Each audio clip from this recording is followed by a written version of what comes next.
seconds there. Stand by all cameras, stand by videotape, stand by slow-mo. Stand by to roll videotape in 5. And roll tape. 4, 3, 2, 1. Take tape.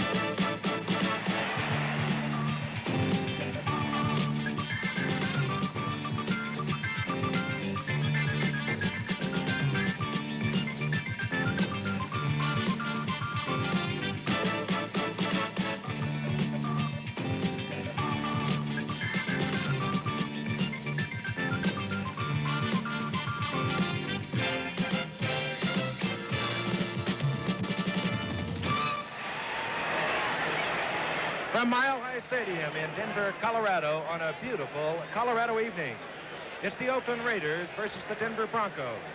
And ABC's NFL Monday Night Football is brought to you by Sears Tire and Auto Center for die-hard batteries, steady rider shock absorbers, and Sears steel-belted radial tires. And by Ford and your Ford dealers, who invite you to take a close look at the 1974 Ford cars and trucks. The closer you look, the better we look. Hello again, everyone. I'm Howard Cosell. Welcome to still another Monday night of NFL football right here on ABC. And for the first time ever, Monday Night Football comes to you from Denver, Colorado. And what a 3 days Dandy, Frank, and I have had here. A state fair-like atmosphere. The people of this community going wild with excitement and pride because, indeed, Monday Night Football has invaded the town. In the midst of the carnival atmosphere, Mayor McNichols has proclaimed it Orange Day here in Denver. Orange is the color of the Broncos, and later when we pan the crowd, you'll see every Denver Bronco fan here wearing some article in orange. In the meantime, we've got a game that we think warrants the enthusiasm of the whole community itself. The Denver Broncos against the Oakland Raiders, and the very standings in the Western Division of the AFC bespeak the fact. There they are.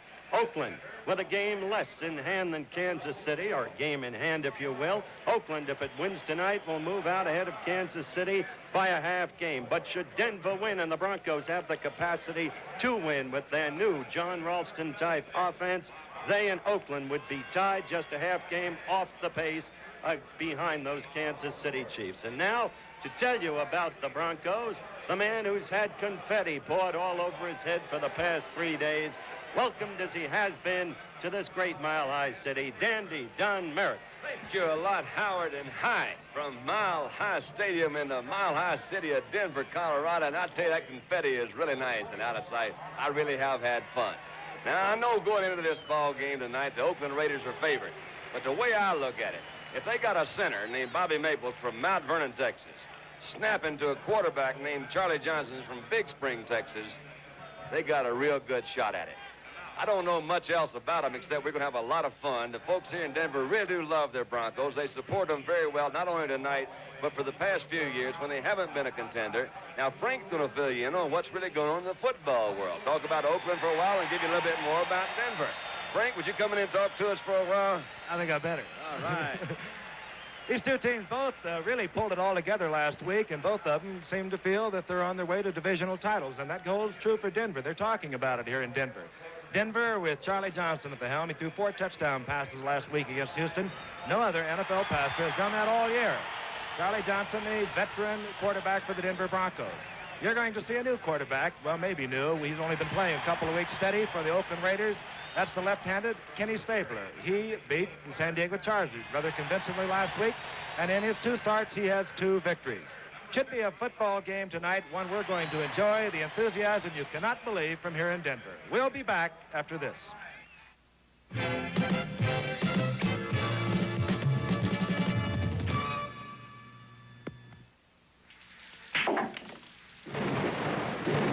Nice shot.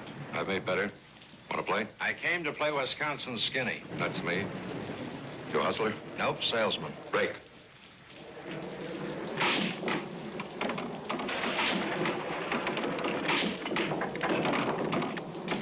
Salesman, huh? What do you sell? Skittle pull. Skittle pull by Aurora. It's a lot of fun.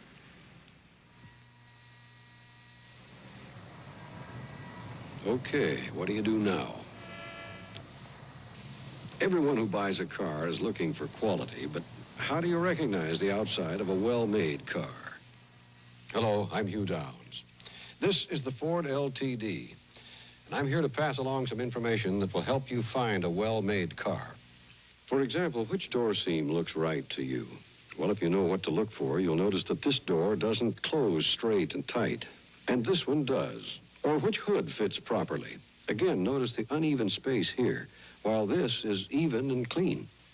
Those are the kinds of things that tell you you're looking at a well-made car. And if you'll go to your Ford dealer and examine the LTD, Ford thinks you'll agree that this isn't just another car slogan. The quiet Ford. The closer you look, the better we look.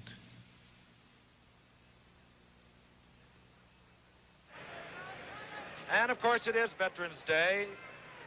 And tonight is a national day of tribute to the men and women of America whose service has helped us achieve peace and to maintain our freedom. And down on the field, they're going to unfurl a giant American flag, being unfurled for a special Veterans Day performance of our national anthem by the Cherry Creek High School Band. And what enthusiasm we have seen here in Denver. Howard mentioned the excitement that has taken over this city as they feel they really have their football team together for the first time in many years. I mentioned it too, Frank. That you did. Confetti all over your hair. These folks seem to really have a good feel for it. And now the capacity crowd of a little over 52,000 has been asked to rise. And ladies and gentlemen, as the flag is unfurled on the field, our national anthem.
Excitement in Denver, and well, there should be a critical game for both of these teams. They both feel it's critical, although early in the season, only their sixth game.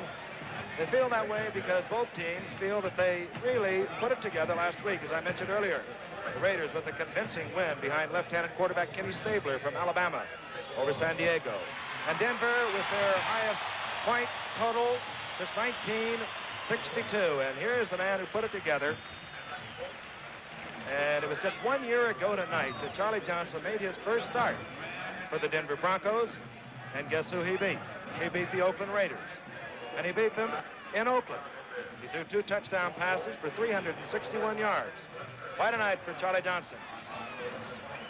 The Denver Broncos have won the toss. And dropping deep as we see Ray Guy set up to kick off for Oakland, the #1 draft pick. First #1 draft kicker, St. Pete Gogolak.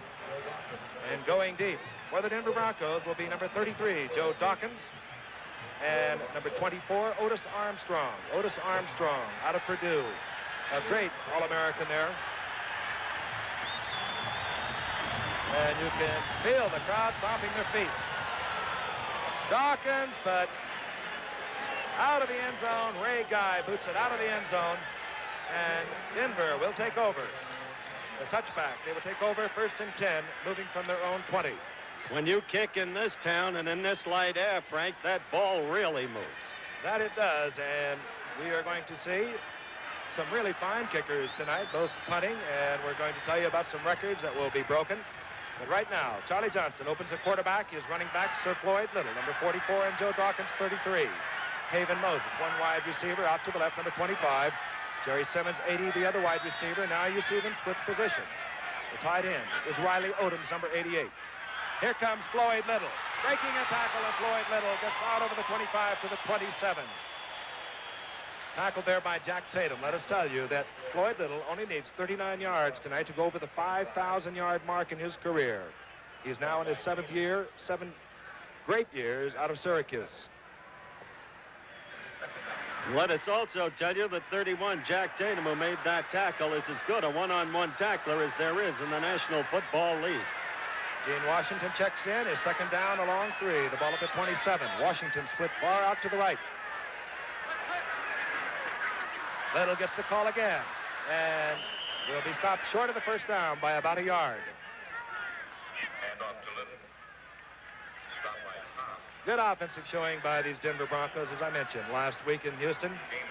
They did it on the ground. They did it in the air. 4 touchdown passes by Charlie Johnson, who is now considering a 3rd and a long one. The ball resting at the 29. And incidentally, 3 of those touchdown passes went to Haven Moses. The other one went to Billy Van Heusen. Johnson puts Haven Moses out to the right. He has a 2 tight end offense. Number 61, Tommy Lyons, is 1 tight end. Riley Odoms, the other, number 88. And getting the call is Dawkins, and he breaks the tackle. He's over the 30. Stopped again by Jack Tatum, but he has the first down at the 32.5-yard line. Let's look at some of these offensive players. There's Charlie Johnson in his 13th year, originally out of New Mexico State. The young man we spoke of a moment ago, and he's quite a young man. We'll be telling you about that. Joe Dawkins, obtained from Houston last year. Haven Moses, we just told you about him, 3 TDs last week. And Jerry Simmons, a 9th-year man out of Bethune-Cookman. 1st and 10, the ball at the 32 as you look at the tight end, Riley Odoms. Johnson going to the air, goes out to Floyd Little. Little short of the first down, a gain of 9. It'll be 2nd down and 1. Frank, Or these rather, guys, a gain of 6. they're really trying to put an offense together. The Broncos have not had a big offensive team in the past few years. Since Ralston came, they seem to have a good offense. They do try to mix it up a lot. They're utilizing some good talent that they do have. Floyd Little, the guy you've mentioned, can do a lot of things. He can catch the ball, as you saw him do just then. There's the offensive, the Denver offensive line. I want to go down, but these guys have put an offense together, and they think this has made a big difference for them this year. All right, Charlie Johnson considering a 2nd down and 4. The ball at the 39-yard line. Gene Washington, number 84, is in. The quick pitch out goes out to Dawkins. He's tripped up, picks up maybe a yard. It'll be 3rd down and 3. The ball just over the 40-yard line. Hit there by Phil Villapiano. Nehemiah Wilson played a good one that time, too. Came up from his left cornerback, number 48. You saw him force that in the inside. It was a quick pitch on a quick count. He forced from his cornerback position and turned that thing inside. You mentioned Nehemiah Wilson. He's number 48, the left cornerback. As Johnson will probably consider the pass, we'll tell you George Atkinson is the tight safety, 43. Jack Tatum, 31, the free safety. Willie Brown, the right cornerback, and a very good one. The bottom of your screen, number 24. Odoms, complete. Oh, yeah. Midfield and into Oakland territory. Riley Odoms. 12-yard pickup. One of the things we were talking about earlier today, Frank, was the fact that Charlie Johnson is one of the quarterbacks. He has been around for a number of years and does love to throw against man-for-man protection.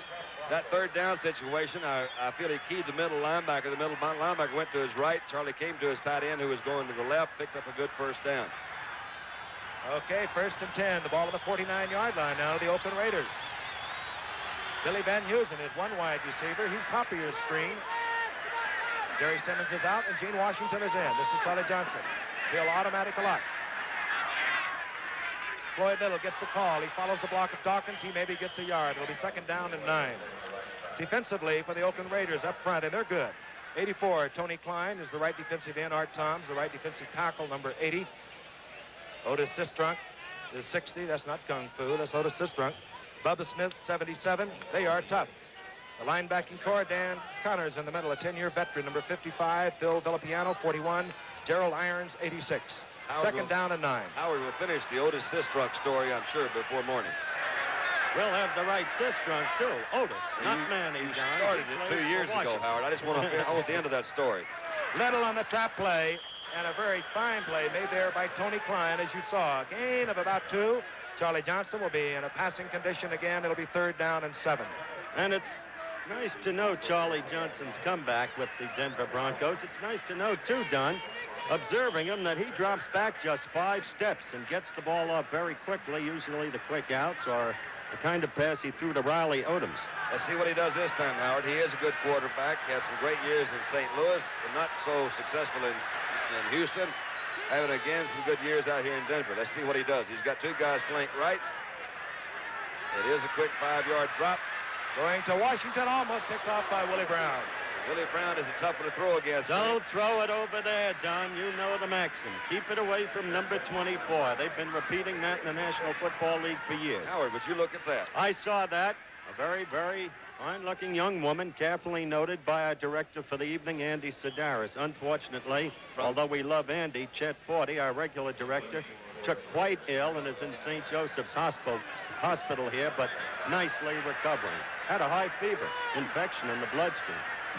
George Atkins is deep. He leads the American Football Conference in punt returns as we watch Billy Van Heusen, who's the 4th leading punter in the AFC, and it takes an Oakland bounce and is down by the Broncos on the 12-yard line. Getting down there quickly was Jerry Simmons. No score, 7:17 remaining in the first quarter. We'll be back. Contractor Tom Spencer, Wethead. Contractor Tom Spencer, the dry look. Chemist Wayne Schwartzman, Wethead. Chemist Wayne Schwartzman, the dry look. Importer Joe McDonald, Wethead. Importer Joe McDonald, the dry look. The dry look from Gillette. #1 aerosol hair control. Adjustable valve, sprays as light as you like. Find out how much better it can make you look. The difference will surprise you. Mayor Henry Clifford, Wethead. Mayor Henry Clifford, the dry look. The dry look from Gillette.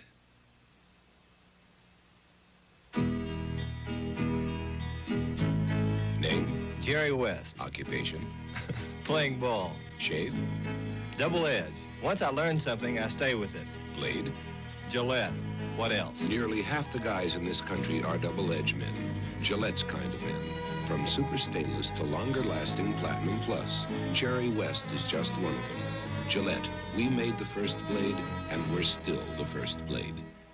The Raiders take over 1st and 10. Their quarterback, number 12, Kenny Stabler, a 4th-year man out of Alabama. The setbacks are Charlie Smith and Marv Hubbard. Hubbard, 44, Smith, 23. Wide receivers, Mike Siani, 49 to the left, Fred Biletnikoff to the right. And here comes Charlie Smith. Charlie Smith pounds for about 3.5 to 4 yards, just short of the 20-yard line. Kenny Stabler's a good story, Frank, and I really would like for you to come in and give me these statistics, but he did take over 2 games ago from Darryl LaMonica, who's been the starting quarterback for Oakland for several years, and since they've got this play going, I want you to fill me in on that, because I think it's quite interesting about Darryl's touchdown production. Here we go. This is on 2nd down and 7. Stabler going to Biletnikoff. And Biletnikoff cannot quite find the handle.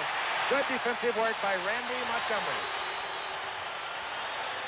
And Biletnikoff is one of those players. Don will get to Stabler in a moment. Biletnikoff needs 40 yards tonight to reach 6,000 yards as a receiver as we look at him working against Frank, Randy Montgomery. It could have been some trouble if he had held on to that ball. I don't know how quickly he could have gotten away, but he was moving fairly rapidly there. You saw Bill Lasky, number 45, come over from his linebacker position. Maybe he could have stopped him. 3rd down and long. 3rd and 7. The ball at the 19. Stabler again looking for Charlie Smith over the middle. He's covered, and down goes Stabler. Oh, they love it here in back Denver. to the 11. Oh, yeah. I never saw so much orange since we played down at the University of Texas in 1957. Here it goes again, Frank. You see this pressure put on by that, as Pete Durango out of Notre Dame coming in there, number 55. But Kenny went back to throw. Was a 3rd and 7 situation. Evidently, he didn't think anybody was open. He got a lot of pressure also from Lyle Alzado, number 77, who came in to make that. Now we got a good punt going. Single safety, the rookie Ray Guy. 10-man rush, they're going for the block, and he hurries it off the side of the foot. Ray Guy, who was leading the AFC, coming in, anticipated the rush of Denver. Bad kick, 31 yards. Denver in good field position. 7 minutes, 20 seconds remaining. We'll be back in a moment. Sooner or later, you're going to try a white owl, and when you do, we got you. Maybe we'll get you with the white owl flavor or the mildness or one of the great white owl shapes like this is the New Yorker. But we're going to get you. Denver, 1st and 10. They move from their own 46. Here comes the reverse. It goes to Billy Van Heusen. The picket line is set. Whoa! Good play by Gerald Irons to stop Billy Van Heusen. Gain of 6. Knocked out of bounds at the 40-yard line. That one could have been a big one. They had a reverse set up. Van Heusen did get around the first pursuit. Came around. Gerald Irons made a good move from his right linebacker position. Here we look at it again. Hand off to Little. Come back to Van Heusen. Look out, Charlie. Here they come. Watch them run. Keep an eye out for Gerald Irons, number 86. He's going to give you one right across the chops. Blap. Yep. 2nd down and 3. The ball just inside the 40-yard line of Oakland. Now look at the 13-year veteran from New Mexico State. Hands off again. The trap goes to Floyd Little. He'll go nowhere. Getting back just to the line of scrimmage. And he was hit by number 80, Art Tom, former first-round draft choice out of Syracuse, whose development in the recent 2 years has been simply startling. Originally, most people thought that Al Davis had made a mistake in drafting Art Toms as a number 1 draft choice, but he's proved out. Walking the sidelines, John Ralston, who's turned this Denver team around. He came in last year and did some fine job with them. Used to be known as a great defensive team. Now they're the number 1 offensive team in the AFC after 5 games. 3rd down and 5. The ball at the 40. Looking for Washington. Does he hold on? Yes, he does. No, he does not. He had the yardage for a 1st down, and the Denver sideline is upset. Gene Washington was acquired by Denver recently in the trade with the Minnesota Vikings. You all remember when Gene Washington was one of the most highly regarded wide receivers in the National Football League, going back to the year that the Vikes went to the Super Bowl. However, he did have a contractual quarrel with Jim Finks, the general manager of the Vikes. And although he was reportedly injured, one suspects that that contractual quarrel was as much responsible for the trade of Washington in exchange for Rod Sherman as anything. And it's expected that Washington will return to his prior form here at Denver. Right now, we'll look at Jim Turner. Jim Turner will be kicking from the 47-yard line. He's been good, 4 of 6 this year. On his way, George Atkinson at the goal line. Atkinson tripped up as he gets out over the 15-yard line. Stopped there by Marv Montgomery. So action here in Denver at the Mile High Stadium, where we'll be back right after this message. Sooner or later, you're going to try a white owl, and when you do, we got you. Maybe we'll get you with the white owl flavor or the mildness or one of the great white owl shapes like this is the New Yorker. But we're going to get you. You know we're going to get you. It's only a matter of time. We're going to get him, white owl. We're going to get him. White owl. Hey, that's quarterback Bob Greasy wearing my slacks. They're Kings Road double knits and only $17 and $18. With Trevera polyester double knit and a stretch band roll waistband, you'll make every move comfortably. He sure has taste. Choose coordinated sweaters and shirts to go with today's patterns and colors. Kings Road, the name for today's fashion look. Only in the men's store at Sears. You're looking at an unhappy quarterback, number 3, Darryl LaMonica, who after years his first-string quarterback has been benched in favor of Kenny Stabler. And Kenny Stabler will move 1st and 10 for the Oakland Raiders. They move from their own 17-yard line. Charlie Smith tries the left side, runs into a tough defensive front 4. Paul Smith in there making the principal tackle.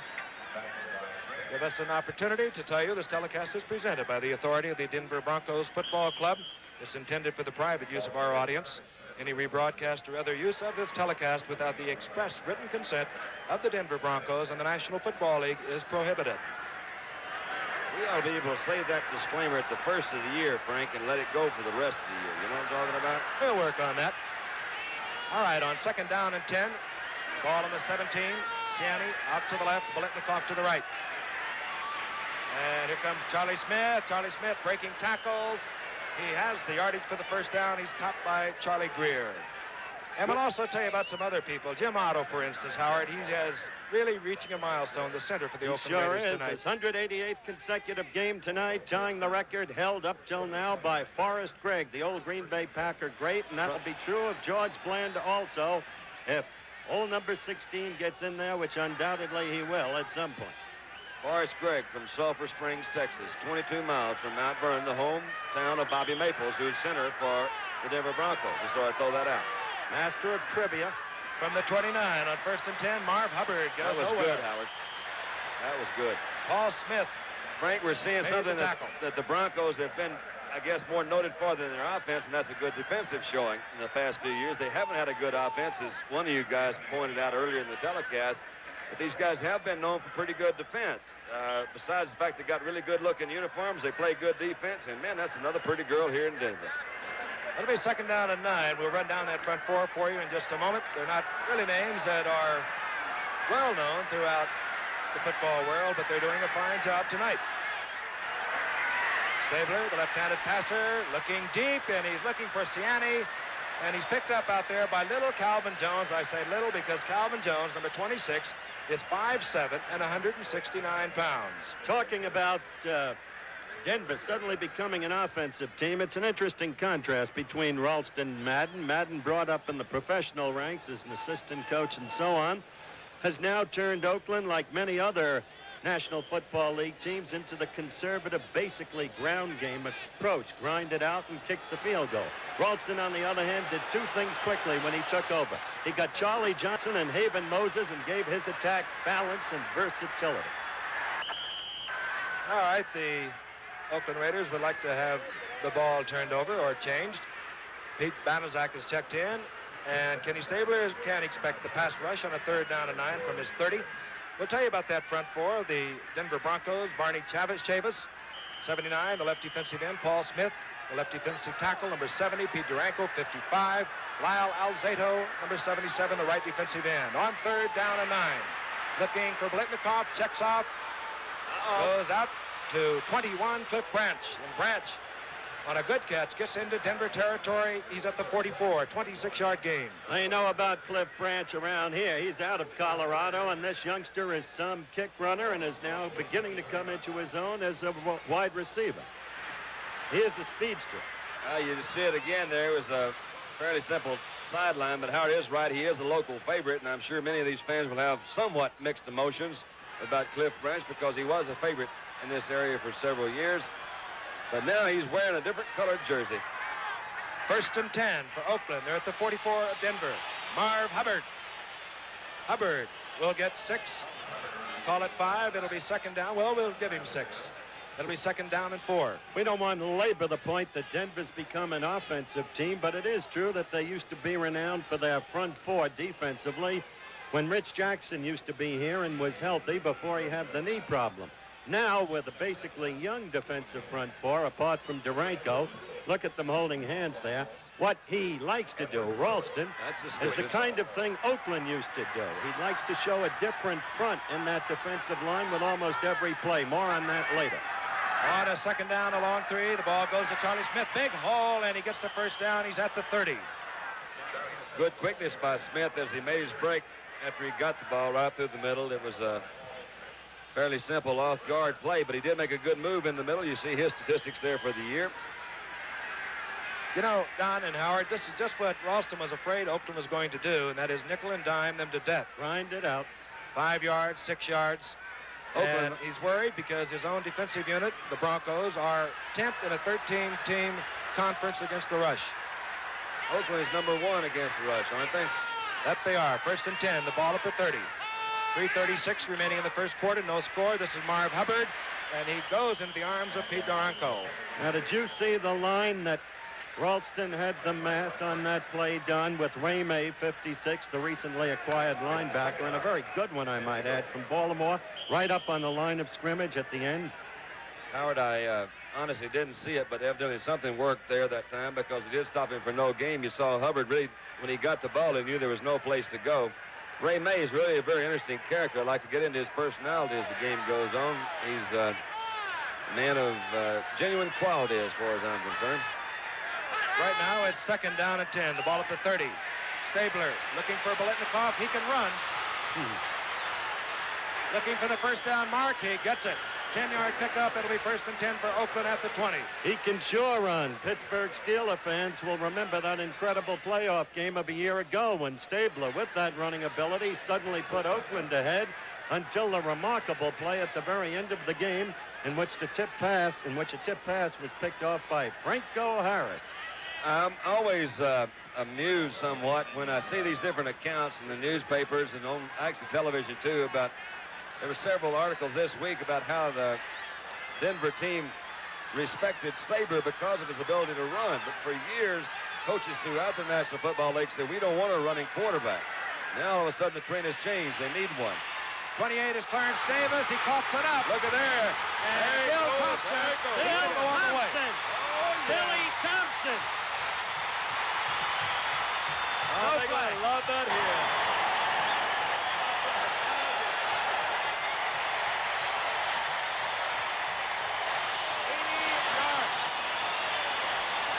Bill Thompson, out of Maryland State, who intercepted a pass and ran 159 yards for a touchdown a week ago. Used to play quarterback, now playing safety. Underpublicized, but recognized by the football people as one of the best defensive backs in the National Football League.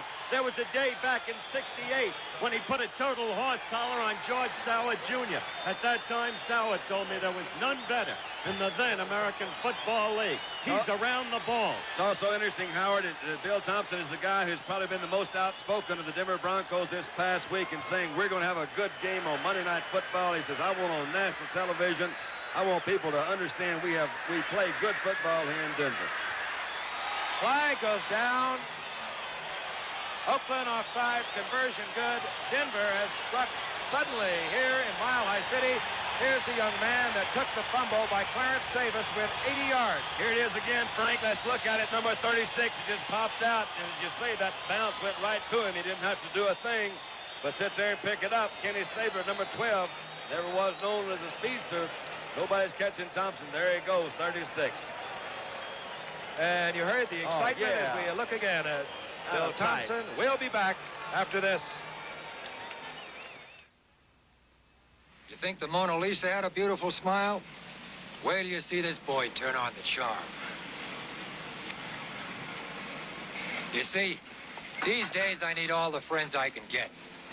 You drive into my station, I'm going to do everything I can to turn you into a lifelong buddy. I'm not just going to wash your front window. I'm going to wash your back window, your side view mirror.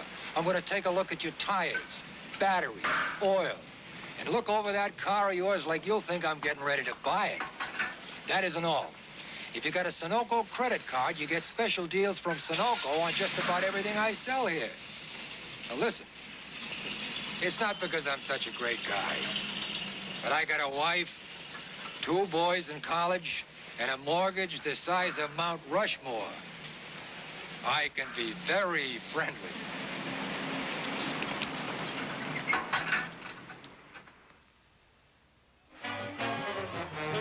Well, that's the kind of few days we've had here in Denver. Great people in a great state. The weather for 10 days has been hovering around 75 to 80 degrees, and it's beautiful right now. We have really enjoyed it. Barney Chavis, by the way, was the man who made that tackle on Clarence Davis that forced the fumble. Looking deep, we watch it. Number 28, Clarence Davis. 36, Bob Hudson.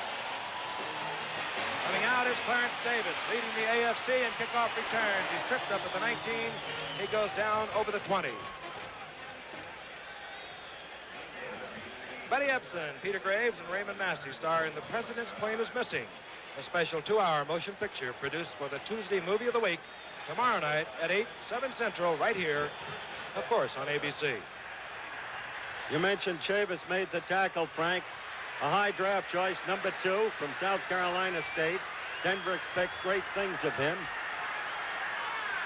Looking at Kenny Stabler, who now had things under control. It turned around quickly. Marv Hubbard gets the call on 1st and 10. He might have got a yard, and it was Chavis again who was in there to make the pop. And they're watching themselves on television. This game, of course, the sellout, the blackout lifted here in Denver.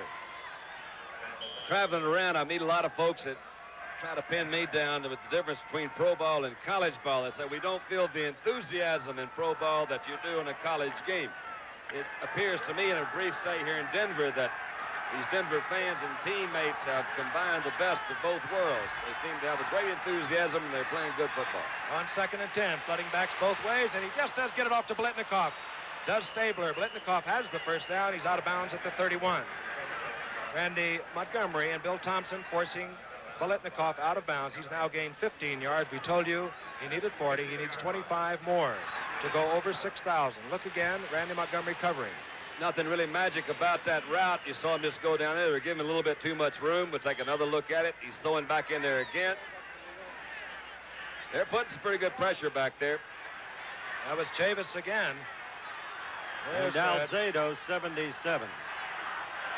1st and 10, moving from the 36. Stabler looking again, and a lot of pressure from Paul Smith. Oh, yeah. You know, I think one of the neat things when you evaluate different rosters is that most football, quote, experts would say that Oakland does have the better 40-man squad. The fortunate thing is that Denver 40-man squad doesn't necessarily believe that. Take a look at it again. Look at Paul Smith, number 70. He's coming right through there, putting some good pressure on. Kenny didn't have a chance to set up. Had some help from the other side. Looked like Lyle Alzado doing that job. Let's see what Kenny's going to do now on about a 2nd down and about 18. We'll watch. 1:21 remaining in the first quarter. Denver out in front 7-0. Stabler goes to Mike Ciani, complete just at midfield. It'll be 1st and 10 for Oakland. The ball now marked at the 48, 23-yard pickup. I hope we have a replay of that. I shouldn't say this, but one thing I'd like to point out was this, that that time Stabler had plenty of time to throw. He was well covered. Ciani was well covered downfield, but Stabler had time to throw. Let's watch this protection this time. Now look at this. He's sitting back there, and I'll guarantee you, man, you give a cat long enough time to throw, those defensive backs just can't cover him back there. So therefore they picked up a good first down. All right, the ball at the 49 of Denver. Flag. Oh, yeah, look out. Stabler gets rid of it under a lot of pressure. But again, a flag has gone down as he tried to unload to his tight end, Bob Moore. Tom Graham came in at that time. Frank middle linebacker blitz. He was also with Chavis again, number 79. Something must have happened to Denver liked. I hear the crowd reacting to it. I didn't pick it up. I think Blitnikoff probably was in motion. Well, you saw Stabler have to move to his right. Here's a left-handed thrower. Had to come back from that left side. He didn't have enough time to really set and throw the ball. Got good pressure again from the middle linebacker. And Chavis was in there also. Okay. Denver says no. We'd like to cost them the down. They decline the penalty. With 2nd down and 10. 32 seconds left in the quarter. Denver took advantage of the one big break, the turnover on the tackle by Chavis, the fumble. There's my picked man. up by Bill Thompson. Yeah, there's old Bubba. My friend, Bubba You Smith. always used to look up to Bubba. I do look up to Bubba. 2nd down and 10. The ball at the 49 of the Denver Broncos.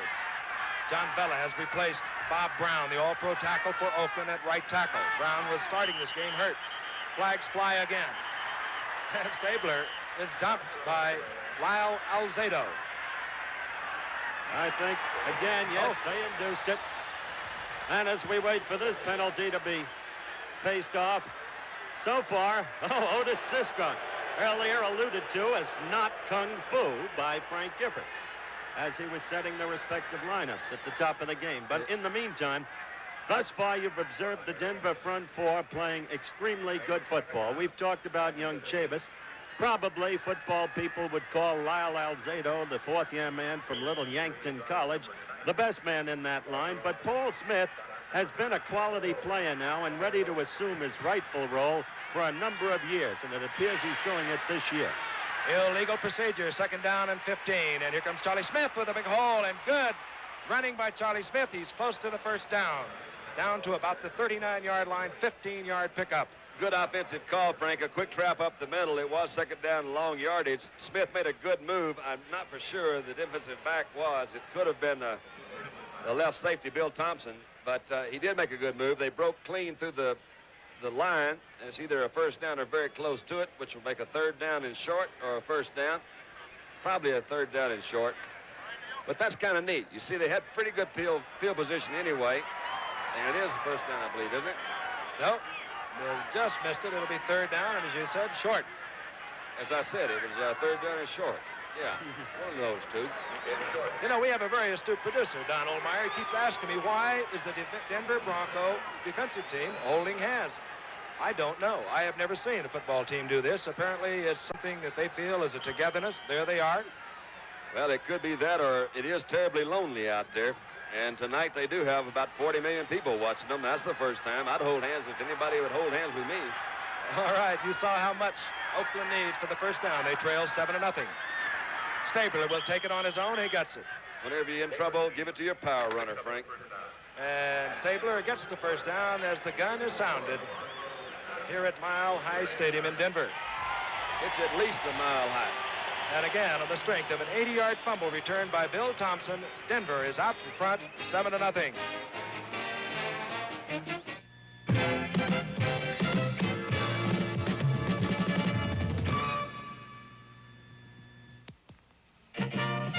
What has Sheraton done for you lately?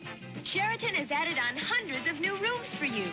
147 luxurious rooms and suites in Boston and 300 beautiful rooms at Los Angeles Airport. To confirm a reservation at any Sheraton in the world, call 800-325-3535. That's what Sheraton does for you now. We're witnessing the final round of the Skittle Bowl World Championship. The champion, Woody Benoit, has just made his last pass. 9 pins down, 1 remaining. The contender, Don Yarmy, needs 10 down to win. Yarmy approaches the Skittle Bowl. He takes the ball, sights it, releases. It's 10. It's all over. It's Yarmy. Skittle Bowl from Aurora. I'm John Brody of the San Francisco 49ers, and I've had my first visit to the Pro Football Hall of Fame here in Canton, Ohio. And now I strongly recommend a visit for every football fan. I was particularly impressed with the colorful exhibition areas, where there is something of interest for fans of every age. Like this Pro Football Today area, where all 26 teams are honored with up-to-date displays. Why not plan a visit soon to the Pro Football Hall of Fame?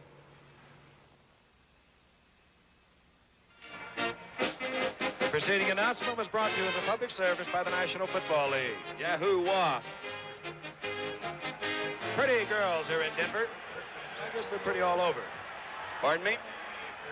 1st and 10. Oakland moving. The ball at the 37 of the Denver Broncos, who are out in front 7-0 as we begin the second quarter. Kenny Stabler looking. He gets bopped again. It's a complete this time to his tight end, Bob Moore. Wide open, Frank. A lot of people think that Raymond Chester's absence from the Oakland offense is possibly an instrumental factor this year in their offensive drive. This fellow right here did catch that one. It was wide open. He is not. We're going to take a look at it again. Howard, you got something to say? Well, the difference is those people who think something's gone out of the Oakland offense with the departure of Chester, as you watch Moore on that, in effect, square out, are right, because Moore is not the deep threat that Raymond Chester is. All right, this could be interesting. What's happening here? Charlie Smith on 1st and 10, and he moves for good yardage. Down inside the 20 to the 17. That was Calvin Jones, Frank, that came up there. What is he, 5'6"? 5'7". 5'7". And he came in here. A lot of folks thought it was a fluke. They say, oh, yeah, you're putting Calvin Jones out there, number 26. He is 5'7". There's old George Blanda. But Calvin Jones, the fact is, just came in and made this ball club as a right cornerback. He does get a lot of help in certain situations from a zone coverage. That time he came up, made a good defensive move, and made a good tackle. All right, Charlie Smith has picked up 45 yards already. His second down and 4. The ball at the 17. Smith gets the call again. Runs into a lot of problems on the left side. Ray May, principally number 56. Can we speculate a little bit? Why not? Well, let's say they don't make this third down in a 4 or 5 situation, which will bring in George Blanda for his attempt at his 300th field goal. Am I correct? So far. What are you right. leading up to? Well, we're going to stop the game and give it to him as the ball, assuming that he makes it. Splendid. Yeah. Well, Right now, Pete Banaszak has come in on third down and 4. Sabler, his team behind, 7-0. 13:33 remaining in the half. Whoa. Boy, and he has drawn a crowd all night long. Bill Thompson coming on a safety blitz.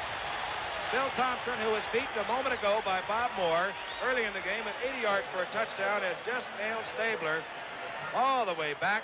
Frank, watch to it the again. 30-yard line. You do see 36 coming in from his left safety, a safety blitz. This is the one thing, and no matter how much you work on different kinds of blitzes, you're not ready for that safety to blitz. Nobody really is in that backfield to pick him up.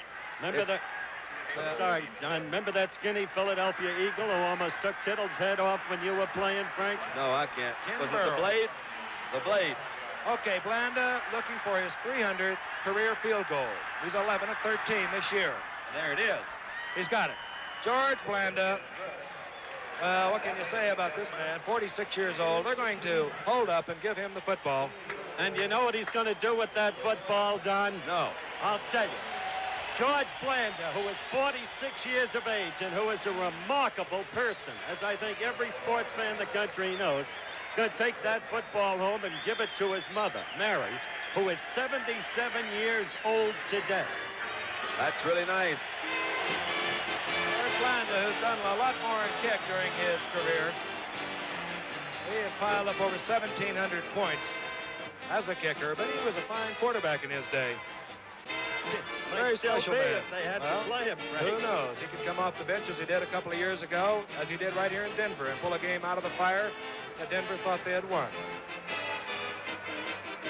NCAA college football coming up on Saturday, and it's going to be a good one. USC has not lost 20 in 23 games. They go against Notre Dame in one of the great classics.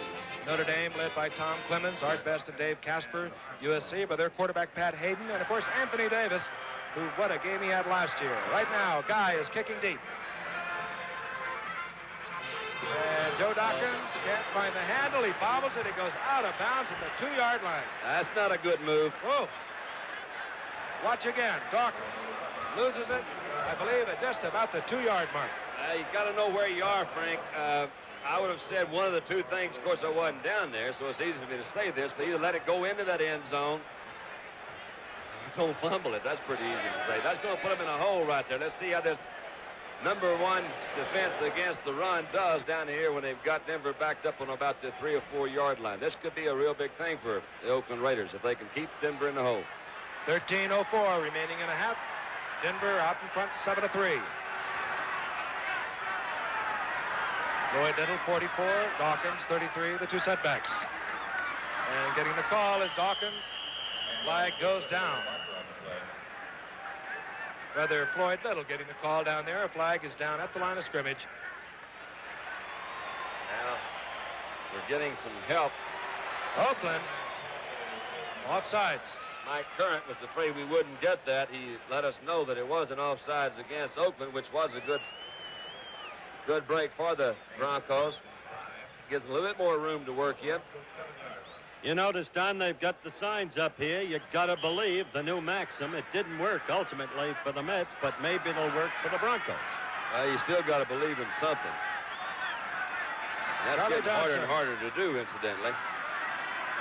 Puts both of his wide receivers out to the right. They're Haven Moses, 25, Gene Washington, 84. Here comes Floyd Little off the left side. It's about 2.5, maybe 3, out close to the 10-yard line. John Madden, still the youngest coach in professional football at 37 years old. One of the winningest also. Through all the years, Oakland has beaten Denver 20 times, lost to them 5 times. Once a year ago, Charlie Johnson's first game for Denver, as Frank mentioned earlier, 1 game tied. So Oakland is always dominating. But it's a new year. And a 2nd down and 2. The ball at the 10-yard line for Denver. And Joe Dawkins pounding off the left side. He gets the first down. Dawkins out to the 15. While Dawkins made that bad play on the kickoff just a couple of moments ago, Joe Dawkins has been a very pleasant surprise for the Denver Broncos, acquired from Houston in a trade in 1971. He had shown flashes with Houston, once had a 143-yard game against the Cleveland Browns, and now, with Denver, he's teamed up with Floyd Little. They're no longer a one-man running gang. Dawkins has been doing a whale of a job. Played his college football at Wisconsin. Good average there, Howard. 5.8. That's not a bad time. 1st and 10. The ball just short of the 15. Charlie Johnson going for Haven Moses. He scored on that play last week against Houston. This time against Nehemiah Wilson, he will not. Rolled into a zone, Frank. You saw Nehemiah Wilson come up and hit Haven Moses, and you're absolutely right. Haven Moses did try to go around him. He was trying to get there before George Atkinson did. Charlie threw the ball really where he should have thrown it. If that thing works out right, Moses gets away from Nehemiah Wilson, comes into that hole that is in between that zone, picks it off. Johnson passed his 20,000-yard career mark last week against Houston. He was somewhat upset that they played him man for man. He says, I get an idea they don't respect my arm. All right, Charlie looks over at the defense on a 2nd down and 10. Hands off to Floyd Little. Little turns the corner. He gets out to just over the 20-yard line. Hit there hard by Phil Villapiano. Floyd Little is just over the 20. Exceptional athlete. I'm going to call on my friend and yours, Howard Cosell, to go into a little more detail. Floyd is the recipient of the Brian Piccolo Award this year, Howard. Maybe you can fill us in on some of the details of that. And basically, he is a very conscientious man. He's It is a remarkable concerned young with his man. community here. That's Floyd right. Little. Dedicated to community service. We will develop that later. There he is on a 3rd down and 3. The ball at the 21. Gene Washington, top of your screen, number 84. Johnson dumps off the screen to Dawkins. And a good play on Dawkins by Gerald Irons, but Dawkins picks up the first down up to the 33, 7-yard gain. And we got a shot of that down there in the truck, Mr. Olmeyer, because I want to show something. I tell you, Charlie Johnson did a super job that time of setting up the screen pass. He took a real tough lick by that defensive line. Let's take a look at it again. I think it may be Klein. I'm not sure who it is in there. Watch him move. Connors didn't see it coming, but Charlie went back. He tackled Bobby Maples. That's old Bobby Maples there from Mount Vernon. But the thing about it, Charlie set that screen up very well. 1st and 10. Denver moving out to their own 33. Haven Moses, the 25, the bottom of your screen. Here comes Little. Little moving behind guard Larry Jackson, and he gets about 8. Mark at 9. He's out to the 41. Bill Villapiano again on the stop. He was following Laren Jackson that time, Frank, number 68, and you saw Little come in there on the outside. He was waiting for Jackson to make his move. Villapiano was the guy that was in front of him, and it appeared to me that Little says, now, Laren, I'm here hiding behind you, but I can't wait any longer. I got to make a cut to the inside, and he did. Jackson, therefore, didn't really have to throw a very good block on Villapiano. It'll be 2nd down and 2. The ball at the 41. Floyd Little now needs 11 more yards to go over 5,000 yards in his career. Dawkins on the draw play. Toms misses. Villapiano holds on, but good yardage out for the first down. Jack Tatum also helping out. As Denver continues to show good offense and apparently sparking a current drive downfield. The thing to remember about this Denver team is they had San Francisco beaten until the waning seconds when a Bruce Gossett field goal gave San Francisco a 36-34 victory. They played Kansas City to a 16-14 game. The capacity is there. They defeated the Cincinnati Bengals. So this is not a hunky-tonk team. This is a developing football team, the Denver Broncos. Right you are. The only question was their defense. They've got a good offense, and Billy Van Heusen misses, and Charlie Johnson came back with the play tried a moment ago between the zones. I wish he had caught that one. That would really make great commentary. Because Bill Van Heusen did do just exactly what we were talking about a while ago. Bill, I wish you could help us out more up here in the booth, son. I think you could have better commentary by describing why the pass failed to connect. Well, why don't you take it over then? Let's hear it. I had it all set when it was if they'd hit it. I do want to say this about Floyd Little. Not only has he received that Brian Piccolo Award that John mentioned, but he is wearing Christmas seals on his helmet. He's active in the annual lung campaign out here. He's a remarkable youngster. On second down and 10 from their own 46, Charlie Johnson complete to Haven Moses. And he almost spins out of a tackle. The tackle by number 43, George Atkinson. And he has got the first down again. Denver continues to move, and this crowd loves it. I'll make my comment on Haven Moses' move. We see it again here. This is the thing I always appreciate with a receiver. Watch him come back toward the ball. If you're going to throw a turn in, the thing that really helps is that receiver plants that foot, comes back toward the quarterback. It really helps eliminate interceptions. It improves completions. And a lot of times when he comes back, he can circle back around that defensive back and pick up some more yardage. Charlie Johnson, 4 out of 8 for 38, as you see right there. 4 out of 8, 4 different receivers. And Charlie Johnson is doing what his head coach, John Ralston, wanted him to do. Hang on to the ball. On first and 10 from the 43, he's going deep for Simmons, and he just threw that one away as he was popped hard by Tony Klein. Didn't like that throw one bit, to be perfectly honest, Don. Don't know why he suddenly went to the deep ball against that very fine Oakland secondary. Well, I don't know either, but it was a first down. It was not a good throw, but primarily they had that pattern covered. And oftentimes, well, the coach is sending in plays right here, but oftentimes the quarterback will get out there, he'll talk to his receivers, and the guy, you know, you got to believe in these receivers. You got to really believe, and you develop a rapport. Sometimes it's a, hey, look, let me have a deep one on first down. They're playing me really tight on first down. Just let me throw one deep. If I don't complete it, it'll at least keep him off of me. Maybe that was what the situation was. All right, a second down and 10 at the moment. 7:34 remaining. Denver out in front, 7-3. Gene Washington, bottom of your screen, number 84, Haven Moses on the left side, and were they drawn off or were they offsides? Art Toms, number 80, crashing across. Yep, they were drawn off. Something happened to take Otis Sistrunk in there. Otis Sistrunk. You got that down? I got it. And you're going to tell me the rest of the story, the Otis Sistrunk. You know, that trade or that maneuver. Well, that kept and the us going in of that Al Houston. Davis has been going on for 3 years, Howard. No, it was last year, the Houston-Oakland disaster. Nobody Oakland understands 34, that. Houston nothing. We told the story of how Al Davis outwitted the L.A. Rams and got a player from the Rams named Otis Sistrunk, who's become a truly fine defensive lineman. That we stuff. We didn't tell that story. I told the story. And no one has understood it yet. And we still don't understand. I heard it. Second down and 15. Washington, top of your screen, and, well, let's look again. Did they take too much time? Or were they drawn off? It can't be Bobby Maple's fault. He wouldn't do that. Illegal procedure again against Denver. Number 74, Mike Curran, appeared to anticipate that count a little bit. Why? On a pass, I don't know. There he is, the third pick for the Denver Broncos in 67. Well, he came here because his helmet's sitting too far back on his head. Second down now and 20. John Ralston. Great coaching career. Stanford. Consecutive wins over Big Ten opponents in the Rose Bowl, Ohio State and Michigan. From their own 47, Charlie Johnson moves Gene Washington further out to the left. The screen out to Floyd Little, and Johnson, under pressure from Tony Klein, has to unload it. Well, he did really well a while ago. He didn't do so good that time. He did have Floyd Little open behind a couple of his offensive linemen who had moved out for a little quick screen. That one was overthrown. It does, when you have these other defensive folks coming in there rushing at you, it has a tendency to make your judgment of throw sometimes a little bit off base. Did you get that, Howard? I heard you.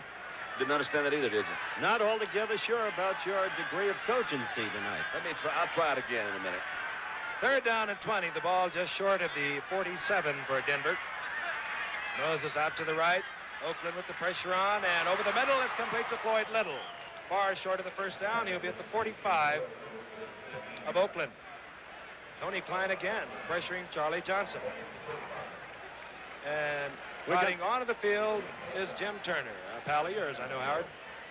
Jim Turner is a pal of mine who goes back to the Jets days and the Super Bowl team, and who's one of the most consistent field goal kickers in the business, but who does, in truth, have a basic weakness. He's got a limitation of about 45 yards. Very rarely will Jim kick one, even in the light air of Denver, from the distance you're about to see essayed. He has just a slight breeze, if you want to call it that. He'll be kicking from the... Splendid, Howard. Well, it's a 52-yard kick. And George Atkinson has dropped deep, and he is a dangerous return man if Turner is short. You don't get very good coverage on a field goal, and let's see. Hit across the bad. onto the field. No good. Once again, the wisdom of Brooklyn has proved absolutely true. He was about 1 yard short. Short is short is short. We'll be back in Denver after this.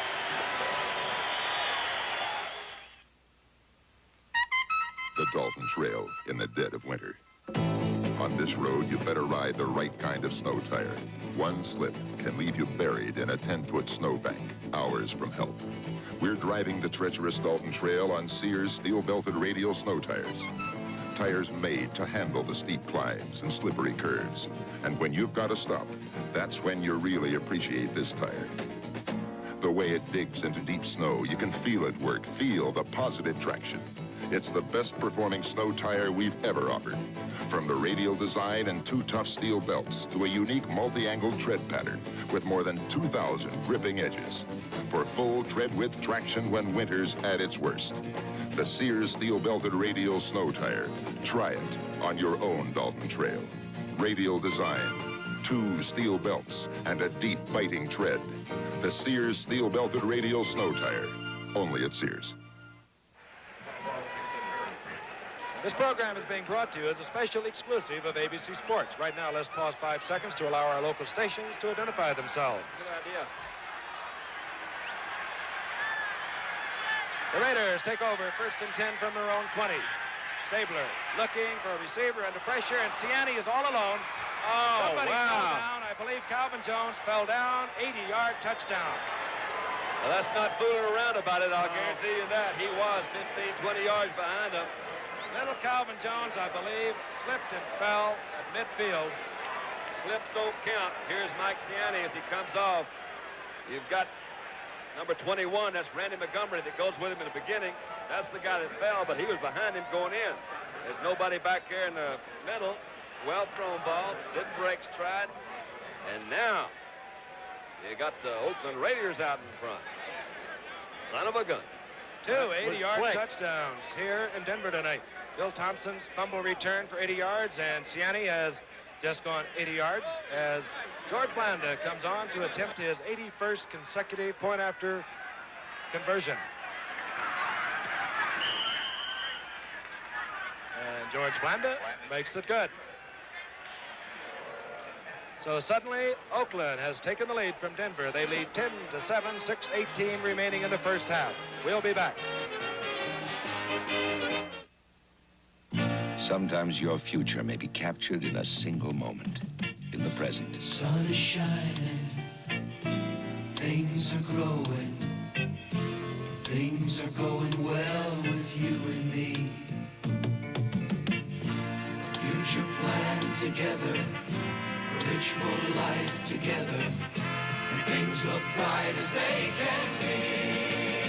We're helping 40 million people, more than 40 million people who know the future is now.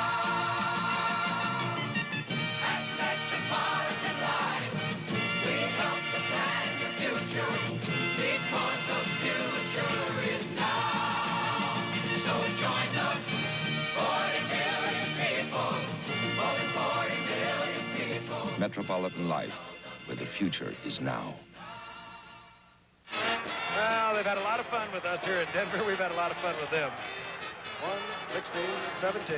17 in your program, Don. 1 in your heart? Nope. Howard's number 1. Howard is absolutely not number 1. That's the only thing I can see wrong with that. I fan. think they're telling it like it is. You're one pass. Guy picks deep. Taken there by Otis Armstrong, the number 1 pick for Denver this past year. He bounds out over the 20. He fumbles the ball, but he recovers. All right, we've got 6 minutes and 10 seconds left in the half. The Denver fans had been feeling no pain. The Denver team obviously sky high in the Mile High City for this game tonight. Ahead 7-3, and then suddenly the malfeasance or nonfeasance of Randy Montgomery, in effect, gave Oakland a sudden 80-yard swing for a touchdown. Now, it'll be interesting to see how Denver can respond with 6:10, as I said, left to go in the half. And 1st and 10 for Denver. Bob Anderson, number 11, is checked in to the offensive backfield. Here comes Floyd Little. Little dumped behind the line of scrimmage by Tony Klein, who's having a fine night tonight from his defensive right end for Oakland. Loss of 2. It'll be 2nd down and 11. This Saturday on ABC's Wide World of Sports, the Harlem Globetrotters basketball game from Memphis, Tennessee. And will we ever forget that? I Is remember that one. That's ours. I coached in there. You've enjoyed that before, and we had a lot of fun with Meadowlark Lemon, and we had a lot of fun with Howard down there. That's Saturday, along with the Duke Kahanamoko Hawaiian Surfing Classic from Hawaii, Sunset Beach. Dooku Kahanamoko.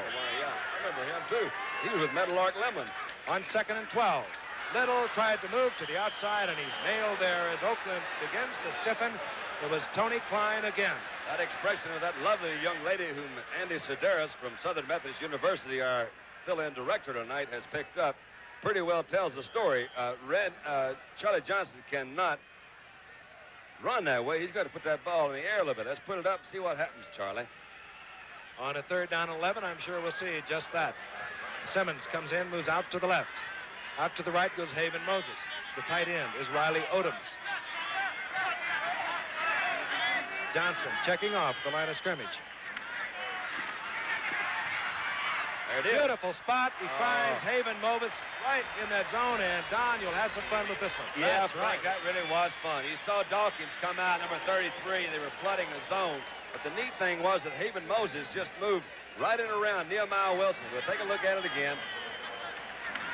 Dawkins is coming out. Nehemiah coming up. He's slipped right inside of him. Well, it wasn't as spectacular as I thought it was the first time I saw it, but it looked pretty good the second time I saw it. The main thing is that he got him a 1st down. Let's go from here. 1st and 10 on their own 33 for Denver. 4:13, clock moving, remaining in the half. They trail Oakland 10-7. Washington, top of your screen, 84. Out to Little, and he's met there hard by Gerald Irons. Just back to the line of scrimmage comes Floyd Little.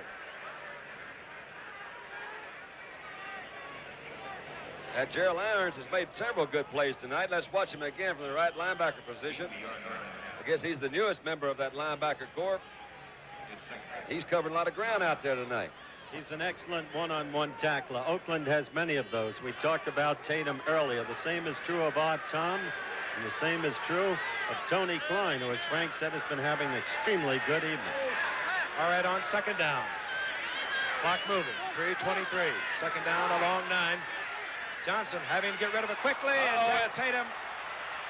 Zach Tatum deflected it, and who came up with it? Irons, Gerald Irons. Irons. But there's a flag on the play. Let's see what it is. Gerald Irons is in a lot of places. He threw that one into a pretty good crowd that time, Frank. They had a lot of folks around there. I don't know what the penalty is going to be, but what it was, you called it. Tatum, it appeared to me, deflected the ball. Irons picked it up. And it also appears there might be a penalty against the Oakland Raiders, which would... it was clipping after the interception. Clipping after the interception. So it is Oakland's ball. Let's take another look at this interception and see if we can figure this thing out. You folks at home there, help me. The ball's thrown, of course, by Johnson. That was Tatum that came across. Irons, it's amazing, man. I'm telling you. My peripheral vision is getting better. Your what? My peripheral vision is getting better. So Oakland with a 10-7 lead. 3:14 to work with. They have their 3 timeouts. They have the ball on Denver's 49-yard line. Here comes Charlie Smith. Smith gets about 3. It'll be 2nd down and 7. You look back on this game thus far as several matters of interest. First, it hasn't been a big running night for the man who gained more than 1,100 yards for the Raiders a year ago and is a truly great runner, number 44, Marv Hubbard. In fact, although they've nickel and dimed them, as you mentioned earlier, Frank, there hasn't even been that much running. Stabler has gone to the pass, and you had that one big play that swung the game around. And the dollar doesn't go as far as it used to. All right, 2nd down and 7 from their own 49. It travels Oakland. This is Marv Hubbard. Denver stacks it up pretty good, and he fights for about 3 strictly on his own. Paul Smith made the stop. Barney Chavis, number 79, also over there working. It'll be 3rd down and 4. The ball at the 48-yard line, 47-yard line of Denver. Clock moving. We're getting close to the 2-minute warning. And Kenny Stabler starts to walk towards the bench. He's going to let the clock run out to the 2-minute warning. So 2 80-yard touchdown plays, a couple of field goals, Oakland out in front 10-7.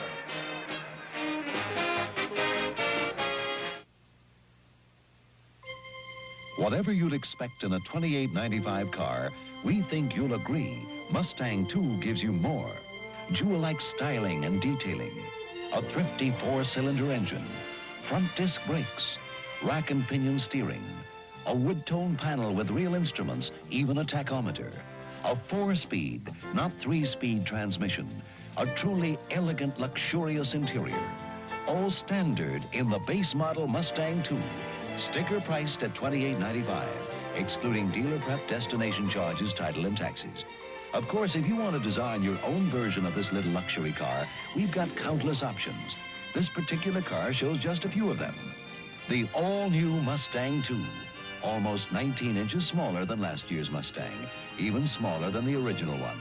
A whole new kind of car, a great new kind of value at your Ford dealer.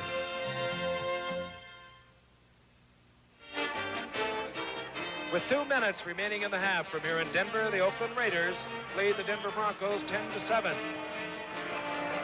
3rd down and 3, the ball at the 47.5-yard line of Denver. Kenny Stabler has gone to the sidelines to discuss strategy with head coach John Madden. He has 3 timeouts to work with. Let's see what he comes up with. He has Pete Banaszak, who's a fine receiver, in the backfield, along with Charlie Smith. Going out to his favorite receiver, Fred Biletnikoff. And there's no way you're going to cover Biletnikoff one-on-one as the Denver Broncos were trying to do with Randy Montgomery. Smooth move. He went down about 15 as he made his break. He came back. We'll take a look at it here. In old Dallas Cowboy terminology, they call that an acute route. I never did understand why. I thought it was cute, but you saw Fred Biletnikoff run it well. He went down about 15, came back to about 12. The ball was there. 1st down. Let's go again. He gets the 1st down on the 41. This time Stabler dumps it off to Banaszak. And Banaszak dropped there by little Calvin Jones, number 26. He's very close to the 1st down. Biletnikoff now has caught 2 passes for 21. He needs 19 more yards to go over 6,000 yards.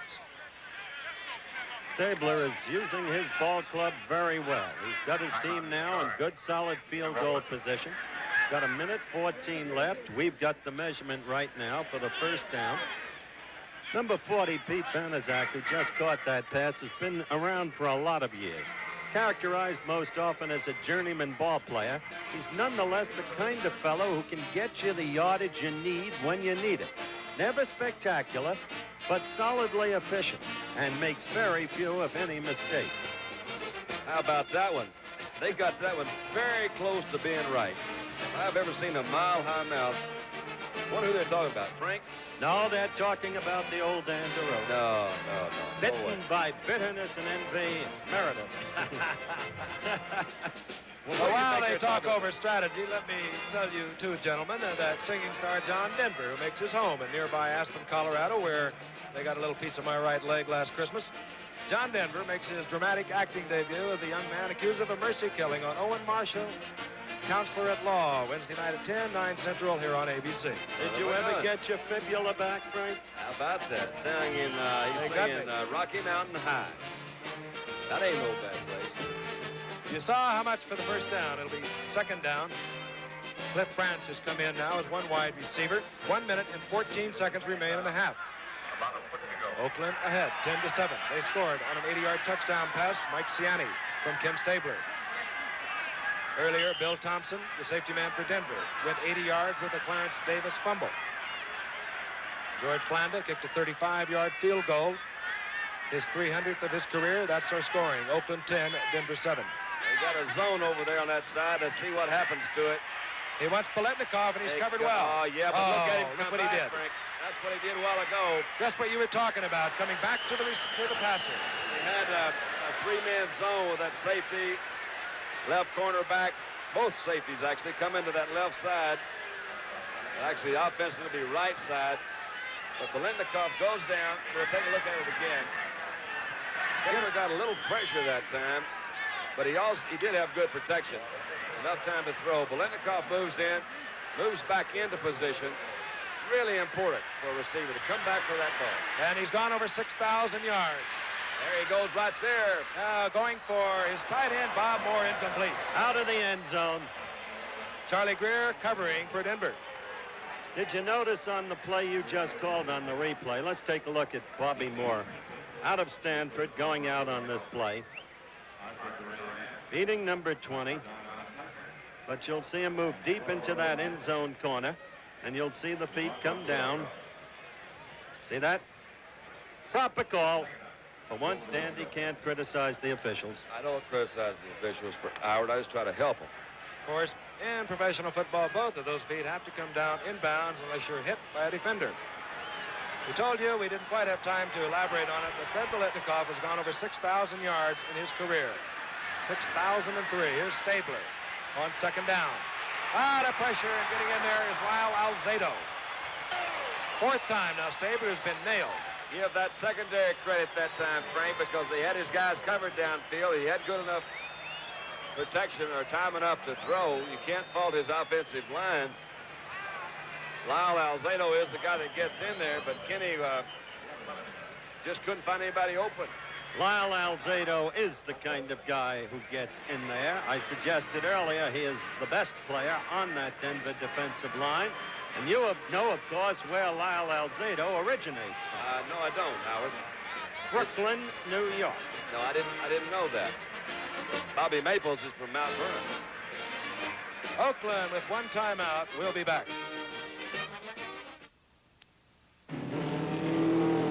The pros who run on road race courses, on major drag strips, and at the Indy 500 run for all they're worth. And more of these pros run on Valvoline racing oil than any other brand. Valvoline, the motor oil the pros run on. Now, doesn't that tell you something about the brand of motor oil you should run on? Valvoline, a product of Ashland Oil, a growing worldwide company.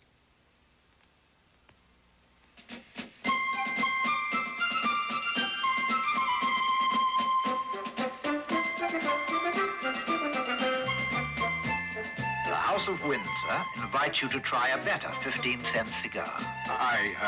Go ahead, try one. You know something? This really is a better cigar. Yes, House of Windsor really is a better 15-cent cigar. Third down for Oakland, 26 seconds remaining in the half. They lead Denver 10-7. They have the football on third down at the 21 of Denver. They have one timeout remaining. Stabler under pressure, and this I can't believe it. How can it happen? How can it happen? Randy Montgomery, who fell down against Mike Ciani, had that one go right through his hand. Paletnikov is all the way down to the 6-yard line. Frank, that really is. You got to have a great deal. Yeah, because Randy's bit. Yeah, he really is. Let's take a look at it. Paletnikov actually fell down. He's going down. He has him pretty well covered. He comes up inside of him, and there the ball is. Went right through his hands, and Paletnikov caught it. But it's still fourth down, so George Blanda comes in. It's going to be field goal time. Well, he just fell down trying to make that cut to the outside. You know, one thing that could have been funny is Montgomery had a lot of running room. He could have moved that ball back down a long way. So Denver will be trying to field goal. Blanda from the 13. That's field goal number 301 in his career. And he extends Oakland's lead to 13-7. Number 21, Randy Montgomery, has to be feeling all the pain that a man can feel. Not a pleasant evening for him. Well, I don't know whether it's all the pain a man can feel, but I imagine he's pretty upset about that. I would think. Blanda now with the 2 field goals. Has kicked 301, as we mentioned. Truly remarkable feat. There is little Randy Montgomery, and, well, yeah, not easy. Really has been tough on him. He fell down against Mike Ciani. We've got a good set of halftime highlights coming up. We've got 16 seconds left in the half, and we've got a great college football game coming up next Saturday. Yeah? You know, I played in a few of those SC Notre Dame things, and they're more like a war than a game. It should be a beauty. Notre Dame has not beaten USC in 7 years. I know Ara Parsegan would forgive me for saying that. I'd just like to point it out. Well, that was the fact, Frank. We stick with facts. That's right. Guy kicking. This one will be taken by Otis Armstrong. He bobbles the ball, but gets it again. And he gets out to the 25 as the clock ticks away. Pete Banaszak was down there to make the stop on this Otis Armstrong, the number 1 pick of the Denver Broncos, and he shows a lot of promise. Otis Armstrong, you'll remember, in the College All-Star game, which was carried right here on ABC back during the summer months, was the outstanding offensive player on that College All-Star team. And while John Ralston's breaking him in slowly, the conviction is he's got a big future. Great potential again, right? That's what they keep saying. Heavy burden. 1st and 10 for Charlie Johnson. He's a veteran quarterback. He only trails by 6. He'll take it easy. Try not to get hurt in these waning seconds of the first half. Clock ticking with 5 seconds. The fans boo. They just don't understand the game. Well, I don't understand the timeout that was called there, Frank, because if you are going to run off left guard, why are you going to call timeout? You picked up 4 or 5 yards. I'd say take it on into the house. Let's sit down and think about it. Ball game's still anybody's game. You know, Don, I think John Ralston beckoned to Charlie Johnson to call timeout because Charlie was going back to the huddle, and he looked over the sidelines and then sprinted over to have a chit-chat with Ralston. Well, Ralston is the boss. You know, it's an old cliche, says you may not agree with the boss, but he's still boss. Don't know whether that's going to hold up so much these days anymore. The boss has got to have something to say for his folks to listen to him. You keep that in mind. Yeah. Gain of 5 yards. It'll be 2nd down and 5. It'll be interesting to see what Charlie Johnson will do now. He's just chit-chatted with the coach. I'm sure Johnson would like to let the clock run out, not risk an interception. He only trails by 6 points, even though Oakland has dominated here in the 2nd quarter. Maybe he pointed that out to Coach John Ralston. Obviously, he didn't. Whoops. That's going to be an interception. That's what hurts. That's what Charlie Johnson did not want to happen. Yeah. Well, time runs out. And they're lucky it did. A return of 26 yards by Jack Tatum as the time runs out. Exciting football here in the Mile High City, Denver, Colorado. This man's been around. He knows what he's doing. 13 years, 10 of them at St. Louis, a couple with Houston, and now doing a fine job at Denver. We'll be back with a fine halftime show. Highlights from yesterday.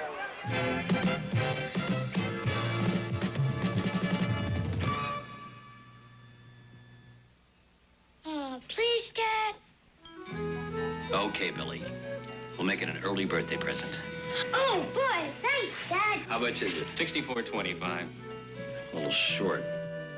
Hey, relax. You've got a Master Charge card. Master Charge. Good in more stores nationwide than any other card. Maybe that's why we're number 1. Relax. You got Master Charge. The Dalton Trail in the dead of winter. A lonely, treacherous run for the Sears steel-belted radial snow tire. A tire made to handle the steep climbs and slippery curves. To stop you, even in deep snow. It's the best-performing snow tire we've ever offered. Try it on your own Dalton Trail. From radial design and 2 steel belts to the multi-angled tread pattern for deep, biting traction. the Sears steel-belted radial snow tire. Only at Sears. Watch The President's Plane is Missing tomorrow at 8, 7 Central.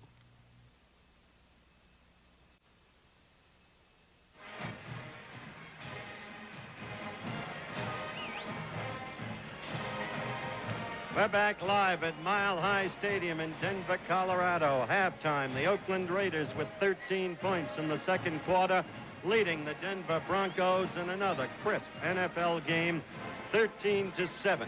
The scoring in the first half went like this.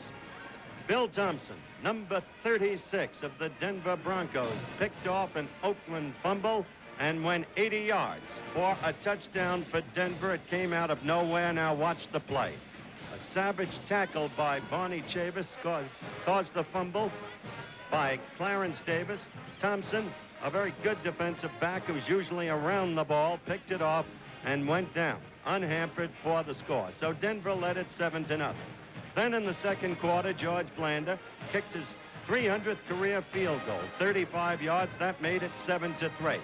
Denver then appeared to mount a drive that culminated with a Jim Turner field goal attempt of 52 yards.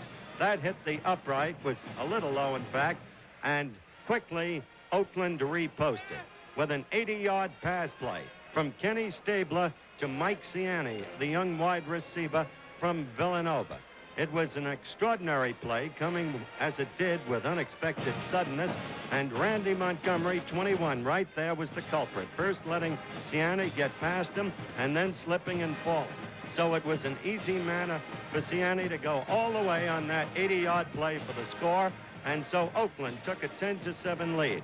Then just before the end of the half, George Blanda kicked his 301st career field goal, and the halftime score is, as stated, 13-7. Quickly looking at the other scores in the NFL yesterday, Miami trounced Buffalo 27-6. O.J. Simpson was held to 55 yards. You'll see O.J., of course, next Monday night against Kansas City. Cleveland routed Houston 42-13. As we move down the line with other scores in the NFL yesterday, Kansas City lost to Cincinnati 14-6. Paul Brown's Bengals are playing great football, having upset Pittsburgh the previous week. San Francisco came alive to murder New Orleans 40-0. New Orleans had won 2 straight previous upsets. And the Dallas Cowboys 45, the New York Giants 28. The Cowboys having a big day, the Giants suffering their 4th defeat of the year. Washington got even with St. Louis for that early season defeat. This time the Redskins won it. Billy Kilmer played. Sonny Jurgensen rested the leg and then came in when Billy got hurt. That was 31-13. And New England upended the Chicago Bears by a score of 13-10. That's the way it went yesterday in the National Football League, except for those games whose highlights we are now going to show you.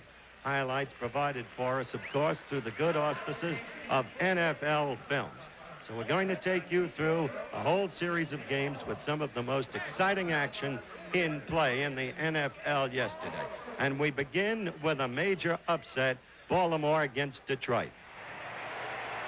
Tiger Stadium, Detroit, Michigan. The Colts against the Lions. The mascots on display, where early in the third quarter, the score, Baltimore 10-6 for Detroit. That's Greg Landry, number 11 on the option, throwing off to number 42, Alfie Taylor, who goes down the left sideline, a 29-yard gain. Now we're just 6 plays later, and it's Landry again, the great running back, moving in for the touchdown himself. Not just a fine quarterback, but a great running quarterback. And the Lions lead it 13-10. But just 2 plays later, the young man from Columbia, Marty Domris, throwing downfield to Glenn Dowdy. And he's all alone. He got past the Detroit secondary. And this is a 66-yard touchdown play. The Colts lead it 16-13. Now, we're in the third play of the fourth quarter. And you're looking at Don McCauley, number 23, the young man from North Carolina, with a beautiful piece of running, go for a 14-yard touchdown. The Colts at this point take a 23-13 lead. Colts having tough times this year, but not on this day. We have only 41 seconds left in the game. The Colts are leading 29-20. A desperate Greg Landry is throwing again. And it's taken in by the great tight end, Charlie Sanders, number 88. Too little, too late. The Colts win it 29-27. This is San Diego Stadium. Norm Van Brocklin, coach of the Falcons.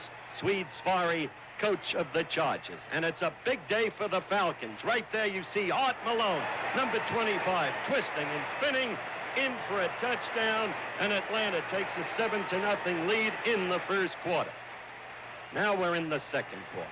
And look at Dave Hampton go. Number 43, a brilliant running back, once with Green Bay, now pouring it on for the Falcons, and that touchdown makes it 17-0. This is young Dan Fouts, rookie quarterback for San Diego. And this is reflective of the kind of day he had. 1 of 4 interceptions. This one picked off by Roland Lawrence and returned, as you see downfield, 81 yards. Not a happy time at all for young Dan Fouts. But a great day for Bobby Lee, the new quarterback for Atlanta, in their sudden resurgence. Now Atlanta is leading 34-0. And this time you're seeing Eddie Ray, typifying the whole day for Atlanta. His second touchdown of the day. The Falcons win it 41-0. An unhappy Joe Willie Namath, sideline at Three Rivers Stadium. But the Jets doing surprisingly well against the Steelers. A minute left in the first half. They're leading 7-6. And Bill Demery hits Richard Castor, number 88. The Jets have a 14-6 halftime lead. But the Steelers come back. 4.5 minutes elapsed in the fourth quarter. Trailing 14-12, and Ron Shankland, together with Terry Hanratty, faked out Dallas Howell touchdown, the Steelers lead. Now we're close to the end of the game. 1 minute and 11 seconds remaining. Demery running around, looking for Eddie Bell, but finding instead a member of the Pittsburgh Steelers named Mike Wagner, number 23, who with a brilliant burst of running returns the football 38 yards to set up the chief of Franco's army, Mr. Harris himself, who had a great day gaining 102 yards. This one for the touchdown, a 2-yard burst. The Steelers won it 26-14 over the Jets.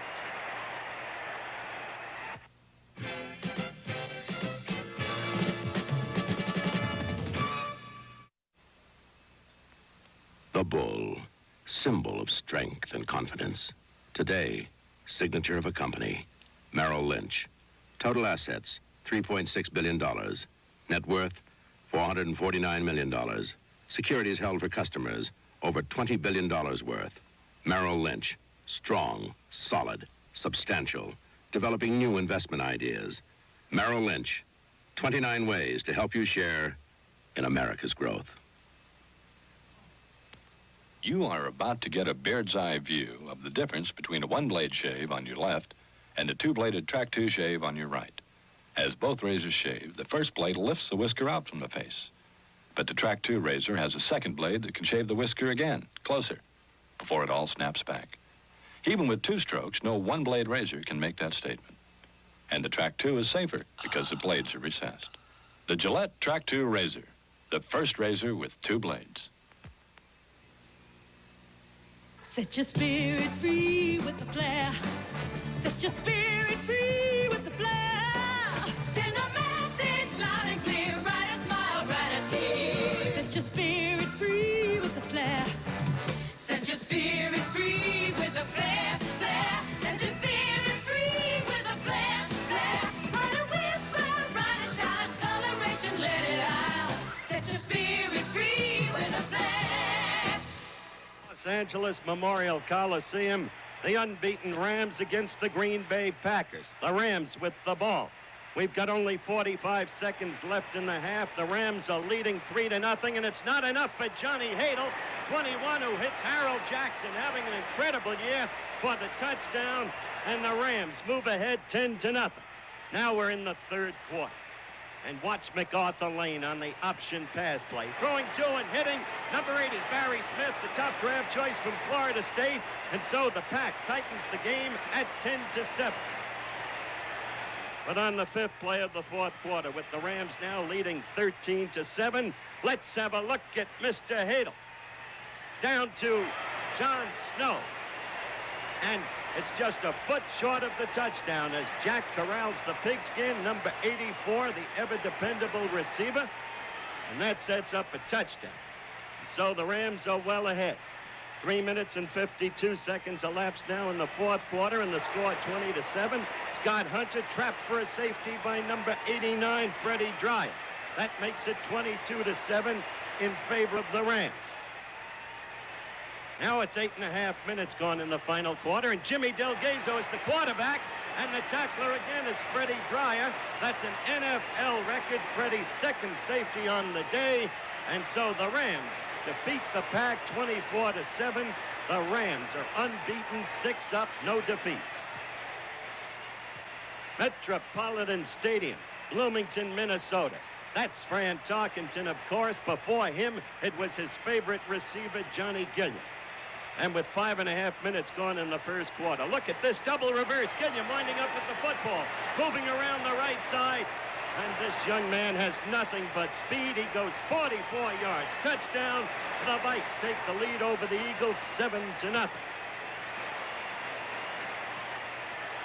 We move ahead. 2 minutes remaining in the first half. The Vikes leading 14-0. Roaming Gabriel. 50-yard touchdown pass to the angular Harold Carmichael. And just when there seems to be hope for the Eagles, the play is called back. A holding penalty. The marker speaks for itself. But Gabriel comes right back. He hands off to Poe James, 27. And it's a touchdown run, 12 yards. And the Vikings lead 14-7. Moving ahead to the third quarter. Fran Tarkenton. And you've got to know whom he's looking for. It's Johnny Gilliam. He's almost uncanny in the way he gets loose. That one's good for 42 yards. Now with approximately 6 minutes gone in the third quarter. Tarkenton again. And of course, to Johnny Gilliam. Touchdown, and the Vikings lead it 21-7. It's early in the fourth quarter. Now the score is 21-14 Vikes, but Chuck Foreman, the brilliant rookie from Miami of Florida, moves in for the touchdown, 28-14. We've got 4.5 minutes remaining in the game. Now look at Charlie Young, the great tight end, rookie from USC, running powerfully over people. Touchdown. The Eagles trailing 28-21. And that's the way the ball game ended up. The Vikes unbeaten 6-0. The signs are out at Denver, and the Denver fans have not given up a great deal of hope last week against Houston. At one point, near the midpoint of that game, they trailed 20-10. And right now, Oakland leads 13, Denver 7. ABC's NFL Monday Night Football, the Oakland Raiders versus the Denver Broncos, is being brought to you by Ford and your Ford dealers, to invite you to take a close look at the 1974 Ford cars and trucks. The closer you look, the better we look. And by Sears Tire and Auto Centers for die-hard batteries, Steady Riders, shock absorbers, and Sears steel-belted radial tires. And by the Gillette Company, makers of the Dry Look. #1 aerosol for men's hair. No wonder the wet-head is dead. We'll be ready for the second half kickoff between the Raiders and the Broncos, brought to you by ABC Sports, recognized around the world as the leader in sports television. Right now, this word from our local stations.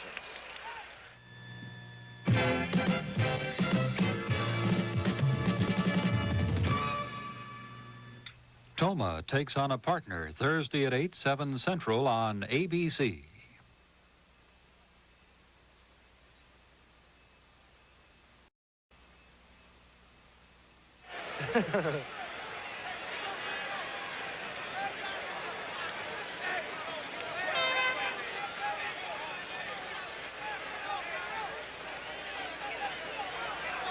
I don't care. He looks much better than that, Don. Yeah, I don't think Howard's quite that fat. but his mouth's bigger. Big Wally. That can only mean Wally Schwartz, president of ABC Television. That ought to secure your job for at least one more year, Howard. If it does, you've got a scoop. Underway, the second half. Jim Turner kicking deep. He goes to Bob Hudson, who will run it out. And Hudson nailed by Maurice Taylor, who got down there quickly. 19-yard return. So Oakland leading 13-7. Takes over, 1st and 10. Kenny Stabler going all the way at quarterback. He's won the last 2 games for them. The setbacks will be number 23, Charlie Smith, number 44, Marv Hubbard. The wide receivers, number 25, Fred Biletnikoff, who's gone over 6,000 yards tonight, and Mike Siani, number 49. They move 1st and 10 from their own 17-yard line.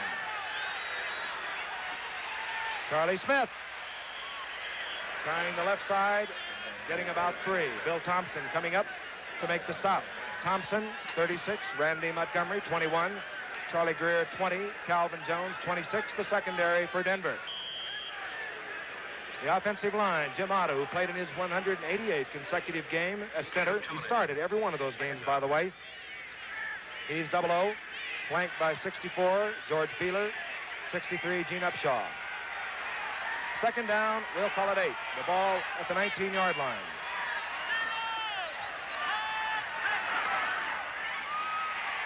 Getting the call, Charlie Smith. Maybe he got back to the line of scrimmage. Bill Lasky, number 45, a former Oakland Raider. In on the stop. Lasky, 45. Tom Graham, 58. Ray May, 56. The linebacking core for the Denver Broncos. Excuse me, Frank. It was mentioned earlier about this hand-holding routine of the Denver Broncos, and what are they doing out there? We understand that it was instigated by Ray May when he arrived at this ball club in an attempt to solidify this defense. Ray is, I suppose, the recognized leader of that defensive unit. Ray May. On 3rd down and 7.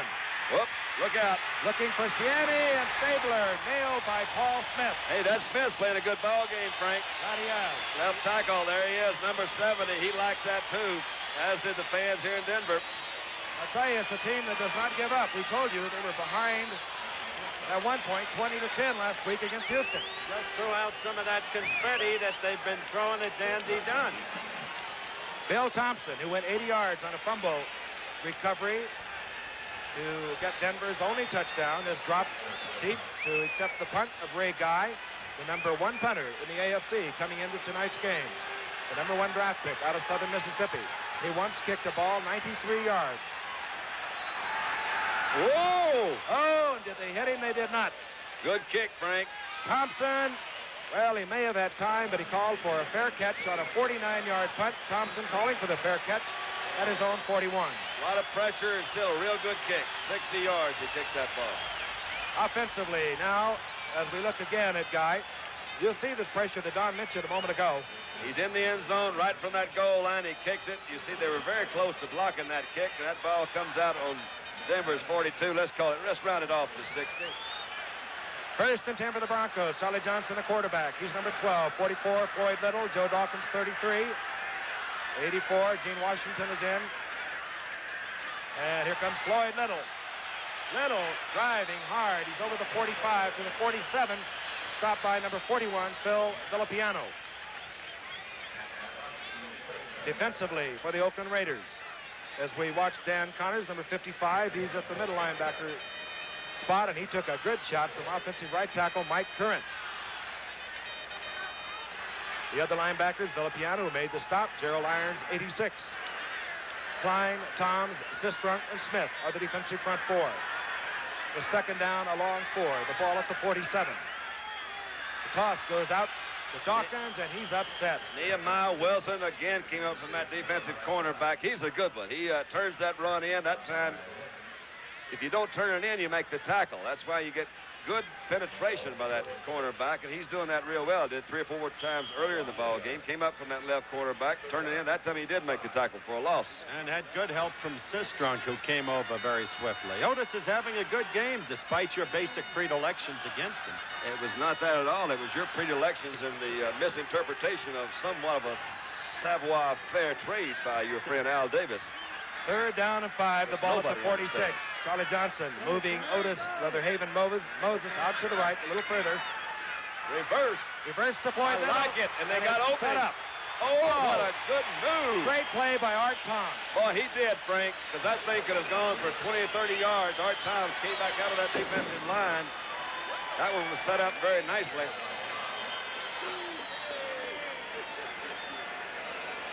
And look, Floyd Little on this play, Don, picked up his yardage to go over 5,000 yards. He's at 5,005, and he also got the first down. Floyd Little, who led all of the NFL in 1971 in rushing. Last year, another good year, 859 yards. And as we have talked about earlier, a very special young man. He spends most of his life working with kids here in Denver. He says he's never met a bad one. And he has meant so much to youngsters here in Denver, Colorado. To play, too, Frank. 5'10" out of Syracuse. They said he's too small for the pros. And he puts the ball in Oakland territory at the 48. Charlie Johnson going to Odoms. He's wide open. Oh, that was, really pretty. Hey, a good fake set that thing up. You saw a little razzmatazz in the backfield there. That time he faked to Joe Dawkins coming across. I think it held those linebackers, enabled him to throw over them. And he found Riley Odoms wide open downfield. That's going to set him up in good position. Inside the 20 at the 19. And Riley Odoms has done a fine job replacing Billy Masters. Look at this Howard. fake here, Frank. You see Dawkins come across. And here's Klein, number 84. He's ready after Johnson, and he gives him a pretty good shot. But that ball was already gone, and he found Odoms behind those linebackers. First down now on the 19. Okay, Riley Odoms has replaced Billy Masters. Ordinarily, the tight end for Denver has done a good job for them in the last couple of games. Charlie Johnson's going to keep it in the air. He looks for Haven Moses. He's covered well by Nehemiah Wilson. That was a no chance. He had him I well like covered. that. But I do like Riley Odoms, the #1 draft choice of the Denver Broncos a year ago out of the University of Houston. I had the feeling at the time he might have been the very best player in the draft a year ago. He's a big lad. He's an extraordinary athlete. Good speed. If there's a rap against him, he hasn't quite yet become the blocker they expected him to become. And, of course, playing the tight end position, blocking is the keynote ingredient. However, he has the capacity for getting free, as he did on that first down pass from Charlie Johnson. Frank? On second down and 10 from the 19. Denver moving. They trail 13-7. 10:03 remaining in the third quarter.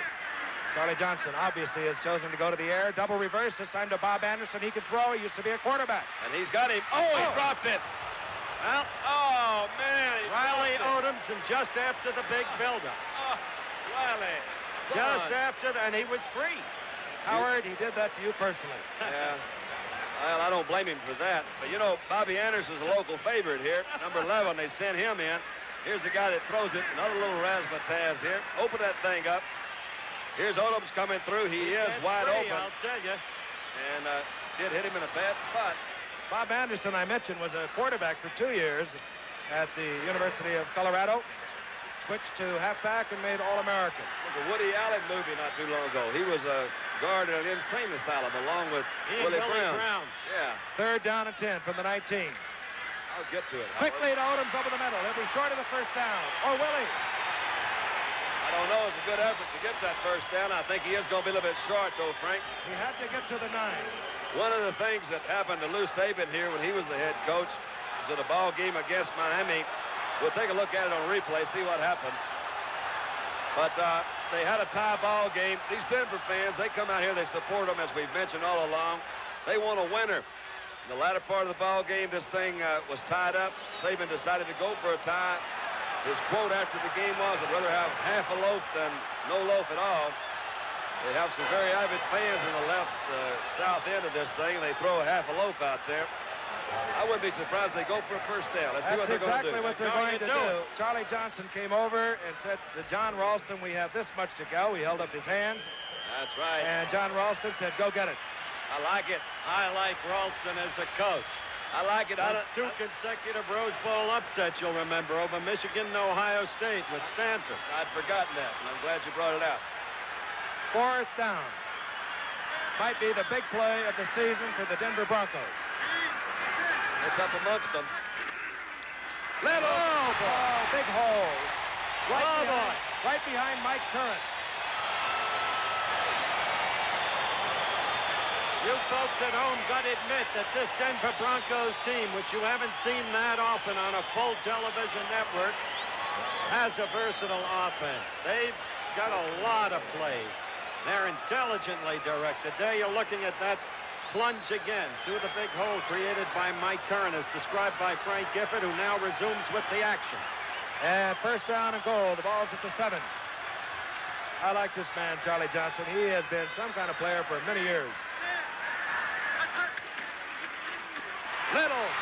Oh, banging all the way to the 2. Tatum made the stop. He runs that slant beautifully, Don. Runs it beautifully. Yeah. Loads out of it. Had some good help that time from his offensive line, too, That's because right. that whole group, the right guard, Tommy Lyons, was in there, and he opened that thing up in good shape for him. And, of course, you do have Bobby Maples at center. Boy, they're going crazy here in Denver.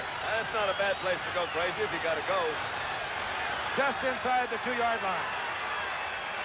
Second down. Yep, confetti is being poured down on the stadium. Charlie calls for quiet. He gets it from the partisan crowd. Little again, this time. Maybe to the 1. A flag goes down at the line of scrimmage. Against Oakland, I believe. Yeah, that's going to help. I don't know. You never do know what the offensive game plan is particularly, but Bubba Smith, number 77, a guy we haven't talked about much tonight.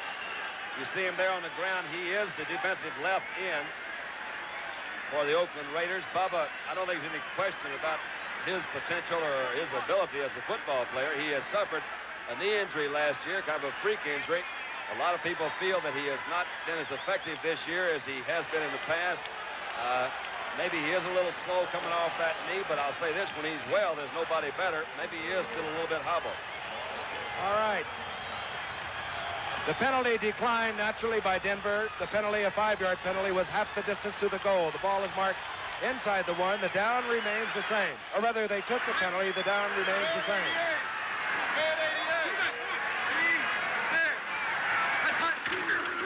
Little again. Another flag. Another flag. So there was offside against Oakland again. A touchdown for Denver. Oakland again offside. Little scores. Denver is a conversion away from going out in front of Oakland. Super flight as the signs go up and the faces of the fans speak for themselves, and there's the confetti we've been talking about. This town has really welcomed Monday Night Football. This team is fired up. They're a long way from winning this football game. Oakland, notoriously, is an exceptional second-half team, particularly last quarter team. But they're giving us some football game in Denver tonight.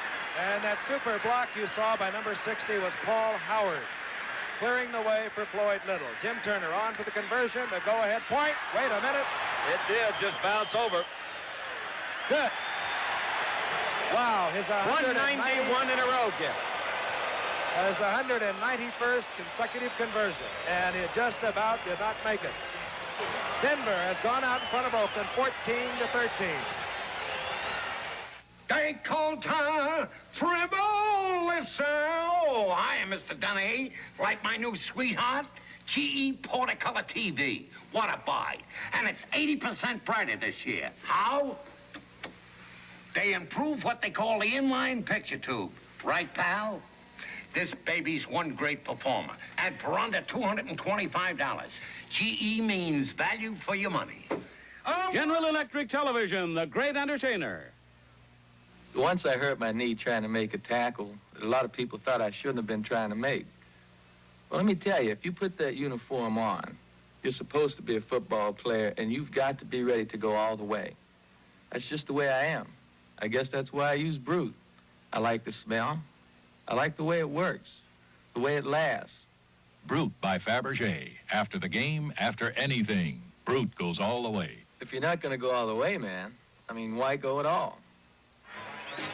Signs all over the Mile High Stadium. We've just been informed that Phil Villapiano was the man who was offsides on both of those plays. Not that it seemed to make a whole lot of difference. He is aggressive. Clarence Davis on your left. Number 28, on your right, Bob Hudson. Clarence Davis came into this game leading the American Football Conference in kickoff returns with a 31.6 average. Young man from USC can really fly. Notre Dame and USC, of course, coming up Saturday. This will be Hudson. They don't like to kick it to Davis. Hudson out over the 20 to the 21. Nailed there by Jim O'Malley. There he is, our little man, and he is some kind of football player, and as we have been talking all night, some kind of person. He had a pretty good quote, Frank. He was talking about being so bow-legged and 5'10". He says, there's a reason for everything. So if you straighten him out, I'll be 6'3", they make me play tight end. All right, Oakland takes over. They trail now, shockingly probably for them, 14 to 13. These two teams split last year. Oakland won here, Denver won in Oakland. Oakland will move from their own 21-yard line. This is Stabler. Gets a good block. Protection. Gets it off to Biletnikoff. Well, Biletnikoff has the first down to the 35. He did the same thing again, Frank. Stabler was pretty well pressured. He says, Arrow, my back's pinching. He got a pretty good lick, but again, Biletnikoff went downfield. When you turn back in, when you work on these pass patterns for timing, you expect that ball just as you turn in. If it's not there, again, the really good receivers start moving back in toward that quarterback to cut down the distance that he has to throw. He did the same thing that time, picked up a first down. Biletnikoff now 5 receptions, 73 yards. First and 10 Oakland. They move from their own 35. Uh-oh. Marv Hubbard, he bobbles the ball. What's happened to it? I don't know. It's Denver. And the orange-clad crowd of Denver goes wild. Marv Hubbard never had control. And he really got popped. And Denver takes over. Good field position. They'll be on the 43-yard line of Oakland. And Don, as you like to say, momentum. Momentum is a fickle friend of ours. Let's look at it. Looks to me to be a pretty clear handoff for some reason right there. Chavis, I believe, was the man who... I don't know what it is. Maybe Ray May, number 56, stuck a hand in there, Frank, but for some reason the ball popped up. Hubbard can't get control. Let's see if we can see who picks it up, and by golly, I can't. But I know Denver's got it. And they have it on the 43.5-yard line of Oakland. They lead 14 to 13. Floyd Little. And the little man gets about 4, moving inside the 40-yard line. Boy, does he accelerate quickly. I think it was Chavis who wound up with that fumble, Don. But your momentum has sure switched. That was a critical play from the Denver point of view because Oakland wanted desperately to mount a drive and quickly recapture the lead. Again, you see Little following Laren Jackson there, who's doing a heck of a job at that left guard. These guys are running that ball pretty well tonight. That he is. He just came back last week from a knee injury. He's doing a fine job leading Floyd Little tonight. Second down of 6. The ball just inside the 40. 6:16 remaining in the third quarter. Little tripped up. Gets about a yard. So Charlie Johnson will be looking over a passing situation. There's a man, Barney Chavis, who's played good football tonight. He probably helped jar that ball loose with Ray May a moment ago, and then he recovered it. On that last play, you saw another inside handoff, and it appeared to me that Otis Sistrunk, number 60, pretty well worked over Tommy Lyons, number 61, because he met him. There was no movement. Lyons and Sistrunk were kind of in the way, so it stopped it for no gain. Good defensive play by Sistrunk. On third down and 5, the passing down out to the right is Simmons, number 80, 25, Haven Moses in the slot. Little gets the call, and out in front of it again is Jackson. Good block by Laren, and Gerald Irons forcing Floyd Little out, I believe, short of the first down. And as Jack Parr would put it, here's one of Howard's close friends, Jim Turner, who now comes onto the field. Jimmy can make this one. It's not going to be too far for him. You didn't have dinner with him last night, though, did you? No. Unfortunately, I was saddled with you. At least prior to dinner. You were not saddled with me. Prior to dinner. Made it a great point to lose you last night. Can we pause right now for 5 seconds? This program is being brought to you as a special exclusive of ABC Sports. Let's pause those 5 seconds to allow our local stations to identify themselves.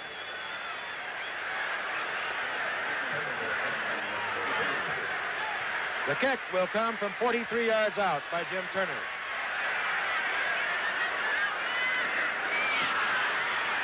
Plenty of distance. See what I mean, Dan DeRue? What do you mean, see what I mean, Dan DeRue? Told you that's his distance. Oh, okay, 43 yards. Denver extends their lead over Oakland to 17-13. 43-yard field goal by Jim Turner. We'll be back in Denver right after this.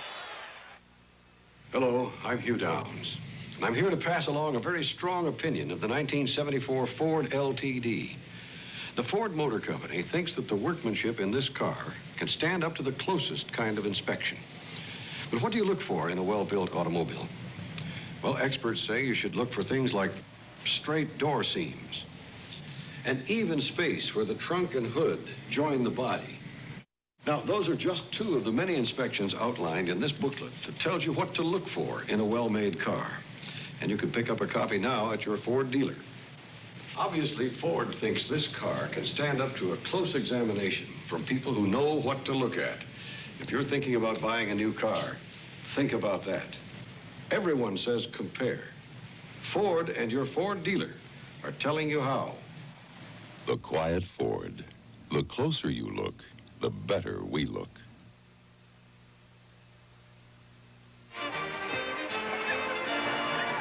Here in Denver, we look at a beautiful young lady, and the Oakland Raiders are trying a little strategy. Denver doesn't want to kick to Clarence Davis, so he and Hudson have just switched positions. And this time, Davis is on the left. He gets the ball. A flag goes down. I think somebody popped the kicker. And Clarence Davis goes down at the 17, but again, a flag is down. Way back upfield. I think somebody might have unloaded on Jim Turner. I don't know, but a flag is down. Might have been offsides, too, Frank. That thing is back over there. I see Turner coming back up. It appears that, at least by Turner's actions, that his club was offside. But we'll wait and see. Oakland. Now the debate goes on down the field. We'll wait to get the official call. Offsides. Declined. Must have been by And Oakland. the reason it was declined, of course, it was good coverage by the special team. They have Oakland all the way down on the 18-yard line. Myral Moore is the coach for the special teams of Denver and takes a great deal of pride in that group. They've had very good success this year. All right, 1st and 10 for the Oakland Raiders. Moving from their 18, Marv Hubbard. Ray May is chasing. And finally, Charles Greer, number 20, drives Hubbard out of bounds. The identical play that he fumbled on the play before, so they run them back to back. That time picked up the yardage and held on to it. Let's watch it this time. Here's Ray May, and for some reason, Ray didn't see it coming, or if he did, he didn't react quick enough because he just ran right on the outside of him. It was the same thing that they ran a while ago, almost picked up the first down.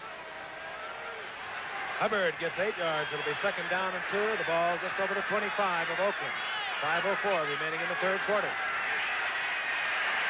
Stabler looking out to Blitnikoff. He comes back again. Gets it as Randy Montgomery. Gets a handful of his jersey, and Blitnikoff goes down. But he has the first down. He's out to the 32-yard line. You have to marvel at that man through all he is. Earlier, Frank, I mentioned Oakland's comeback capacity as a last quarter team and a second half team. 2 years ago, you'll remember, they exploded for 20 points in the final quarter to beat Cleveland on Monday Night Football, 34-20. They came back after trailing the Jets at halftime last year to win. So we've seen them do it, but this year their offense has not generated at all. Okay, Oakland, 1st and 10 from their 33. The big fullback, Marv Hubbard, gets the call. Gets a good block, and he skips over the 40 to the 42. Calvin Jones made the stop along with help with Ray May. 9-yard pickup. It'll be 2nd down and 1. See the award-winning true story of a teenage girl caught in a vicious web of drug addiction in Go Ask Alice. The Wednesday movie of the week, Wednesday night at 8:30, 7:30 Central, right here on ABC. And don't forget, fellas, next Monday night, another first on Monday Night Football. The first game ever from Buffalo in the great new stadium there, and number 32, O.J. Simpson. Pete Banaszak is in the lineup for the Raiders, number 40. Raiders on a 2nd down and 1 is rushed Gets rid of it in the general direction of Charlie Smith, but he was under great pressure from the blitzing middle linebacker, number 58, Tom Graham. So Denver, a team that, well, we told you earlier, defensively they were 10th in the 13-team conference. They really put on quite a show tonight. A lot of names you probably haven't heard much about. And going back to that next Monday night game, Buffalo. Should Denver hold on to its lead and win tonight, well, Kansas City will be in first place, and Buffalo still very much alive in its division. And Kansas City is the opponent next Monday. 3rd down and 1. Hubbard gets the call. He gets the first down, and he drags the tackler to midfield. Number 20, Charlie Greer, coming up to make the stop. And now again, Oakland maintaining their poise, doing what they do so well. Ball resting just short of midfield. Oakland now relying on their ball control.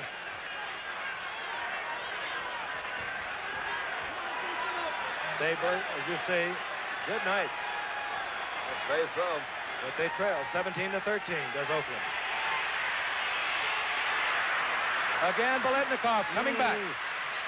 And Biletnikoff is all the way to the 35 of Denver. 15-yard pickup. Don't you just love the way he catches that football, Dandy? That was almost like a center fielder picking off a baseball. Those hands right out there. So sure, so firm. I can say I'm terribly fond of it, yes. You'll see again Biletnikoff coming back a good 5 yards.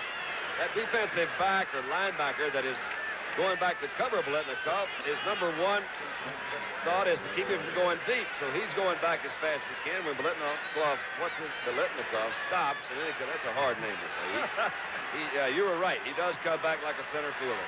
That's right. Oakland moving, 2:13 remaining in the 3rd quarter. Cliff Branch is checked in, number 21. Stabler likes to go deep to him. Now he'll run. Stabler hurdling one tackler over the 25 to the 22-yard line. Another first down. Tommy Graham claiming he got possession of the football, but of course the officials ruling it having been down. So Oakland, as Frank said, is held together, kept its impeccability of poise. And they trailed early in the game. Thompson scored on an 80-yard run, recovery of a fumble. Blanda hit on a 35 field goal. Then Ciani came back to put Oakland out in front, 10-7. An 80-yard touchdown pass from Stabler. Blanda another field goal. Little scored from 1 yard out. Turner hit on a field goal, and as we watch Charlie Smith go up the right side, the score is Denver 17, Oakland 13. Gain of 6. Chavis saved that one. Frankie came from his defensive end position down the middle because there was a clear hole in the middle that time. As you see, the time taken away with a little more than a minute. The Oakland offensive line has come alive, but the interesting thing about Oakland this year, their offense has been great between the 20s. Once inside the 20, they've perished. Let's see if this time they can make it work. 2nd down and 4 from the 16. That's perishability right there. Cliff Branch, did he get it? Yes, he did. Did. Just perished. Now throw it down, Cliff. Now do a little dance for us. Run it back. I don't much like that throwing down, I guess. Touchdown, Cliff Branch, beating Randy Montgomery in the corner, and a very fine pass by Kenny Stabler. It was a pass, Frank, that was really where it should have been. A little bit underthrown, I think. Let's take a look at it. You'll see he came back for it. He didn't look at it. Branch did make a good move. We missed his little Dickie-Doo dance and spike in the end zone. What dance?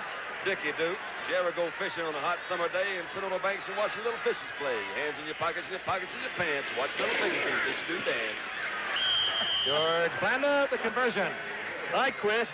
And Oakland recaptures the lead, 20-17. Did you memorize those lines, Frank? I have them all down. Beautiful shot as Cliff Branch puts the Oakland Raiders back out in front. 44 seconds remaining in the 3rd quarter.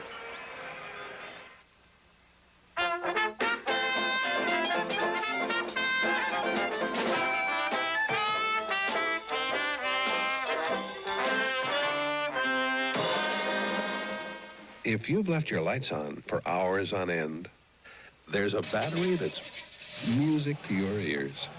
The Sears Die-Hard, with extra power to start your car when most batteries won't. Sold only at Sears.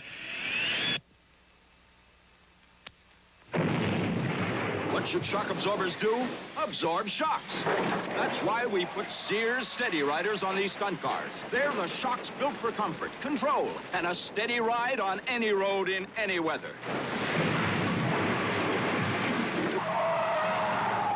Ask Joey Chitwood. Steady Rider? They named it right. The Steady Rider. Sold only at Sears.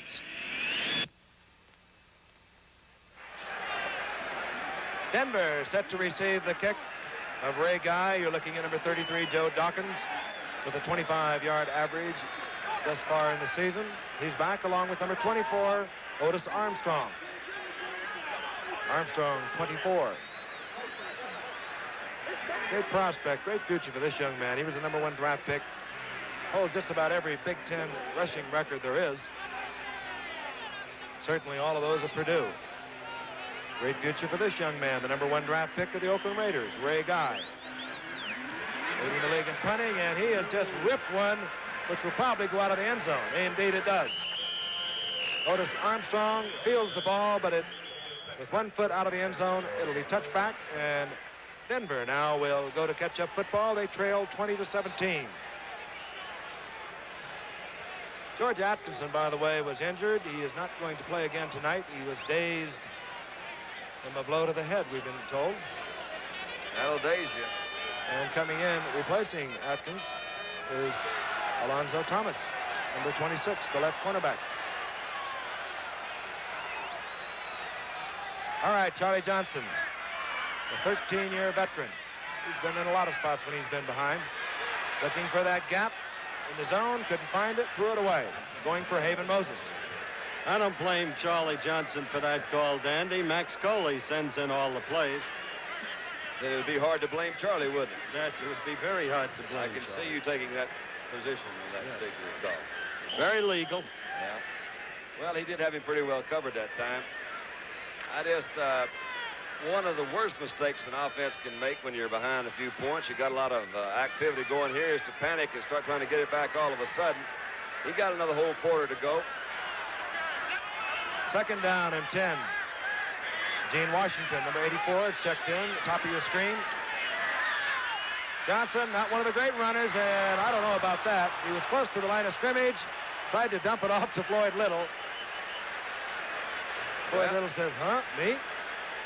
Well, he was pretty well wide open that time. I imagine that through his 13 years of experience, he's learned that it's better to get it to Floyd Little than to carry it yourself. Floyd was out in front of him, and I think Floyd couldn't believe it either.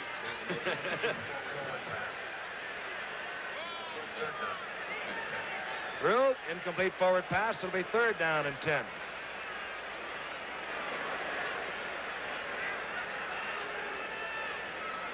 Well, they've got a big 3rd down play now, no question about it. Indeed we do, Howard, and Simmons comes in. Top of your screen is 1 receiver. Johnson barking his signals from his own 20, firing it out. Almost one-handed there by Joe Dawkins, but he couldn't hold on. Incomplete. Good rush by Bubba Smith that time. Forced the ball a little bit to the outside. So they're going to have to punt. We've got a big one coming up throughout most of the country, a regional football weekend. But the big game, of course, Notre Dame against the University of Southern California.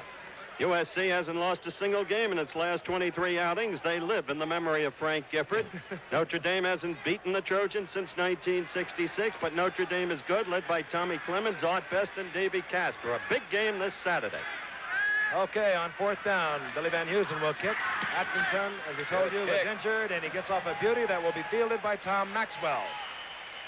Maxwell fielding the ball with a fair catch at his own 45-yard punt by Billy Van Heusen. And I would have to say we have a very important set of downs coming up for Denver's defense. 13 seconds remaining in the 3rd quarter. And the Denver defense is going to have to shut off those 5 and 6 and 8-yard pickups by the Oakland offense. Well, what happened on that last touchdown drive by Oakland was that the Oakland offensive line came alive. They gave Stabler superb protection for his passes and opened up the holes for those short ones. Hubbard, and the big fullback pounds out over the 40 to the 42. 7-yard pickup. Just like that, cleaned out by Jim Otto and by that whole front offensive line. The likes of Upshaw, 63, and Beal is 64, and 78. Art Shell as the quarter ends. You're watching another exclusive of ABC Sports, recognized around the world as the leader in sports television. That's the end of the third quarter with the score, Oakland 20, Denver 17. We'll return after this word from our stations.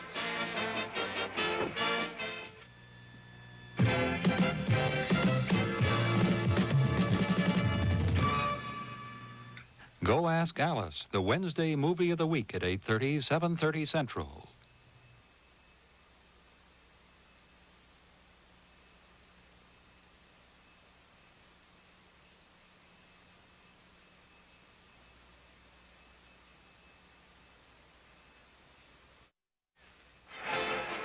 We begin the fourth quarter looking at some of the many beauties that inhabit the Colorado area. And Oakland now has a second down and 2. The ball at their own 43-yard line. They lead 20-17. Marv Hubbard. And Marv Hubbard goes down in the arms of Lyle Alzado, number 77. Gain of maybe a foot. Well, don't give them anything. It'll be third down, a long 2. And Bob Brown has been out since the second quarter. He hurt his leg last week against San Diego. Tried to play tonight. The 7-time All-Pro took himself out in the second quarter, and that position is being manned now by John Bella. Some folks might call that holding. It depends on where you're from, of course. Third down and 2. Big play for Oakland, a bigger play, much bigger play for Denver. Good scrambling by Charlie Smith, and he gets the first down on his own. I'll say that was good scrambling by Charlie Smith. For a time it appeared that Denver had stopped. But they've got the first down. And when Denver failed to hold the ball for more than 3 downs and over after Oakland had scored to take the lead, Denver was in real trouble, because this Oakland team now seems to be putting it all together in that offensive line, as I mentioned earlier. First and 10 for the Oakland Raiders. They can take a full game lead in the Western Division of the AFC. This is Stabler scrambling, trying to get it out to Mike Ciani. Did he catch it? Everybody's in doubt. Well, tell us, did he catch it? He caught it. He caught it. Complete. First down, 13-yard pickup. We'll just show it to you here through the... Watch this move by Stabler as he goes around. Amazement of modern technology is going to show us here on split screen. The left-handed thrower, Kenny Stabler, to Mike Ciani. Watch Mike come back. His arms are down. The ball is in there. It is a completed pass and a first down for Oakland.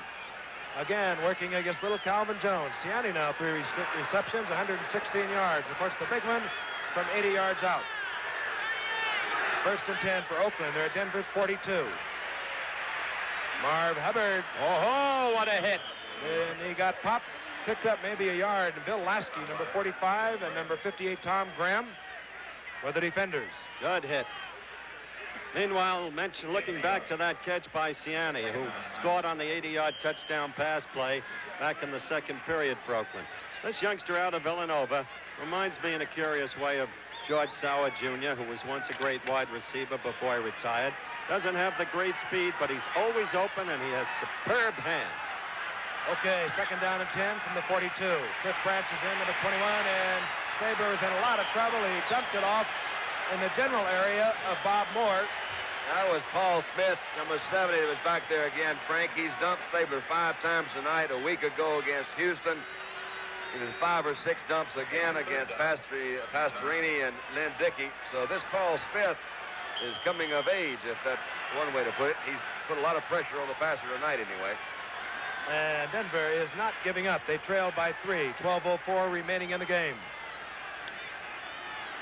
And now Kenny Stabler is in a tough spot. Third down, just a little less than 10 to go. He puts Cliff Branch out to the left. Biletnikoff out to the right. Fumble has got it. If nothing else, it's going to be a fourth down. Oakland, they recovered. Charlie Smith, I believe, recovered the fumble. attempted draw play, Frank. It was not a good exchange. Stabler missed. The ball popped up in the air, and as you said, whether they covered it or not, it was still going to be fourth down. Well, and more important, it put Oakland out of field goal range. Or I would suspect it did, and maybe they might try a field goal. No, Ray Guy's back. I'd like to see him kick for the coffin corner. They don't do that too much anymore, and I don't really understand why. Ray Guy, the leading punter in the American Football Conference. And he kicked one up into the altitude. Ooh. High kick taken there, fair caught by Bill Thompson. 33 yards, but a beautiful punt, just what he wanted. Absolutely right, Frank. Same thing as kicking it off to the corner. Denver takes over, 11-17 remaining. Injector shavers. Now your injector razor can give you a twin blade shave. Because now there's a Track 2 blade that fits injector razors. Track 2 twin injector blades. As the first edge shaves, it lifts the whisker so the second edge can shave it again. With closeness and safety never possible from injector shaving until Track 2 twin injector blades. New from Gillette. For the best injector shave of your life.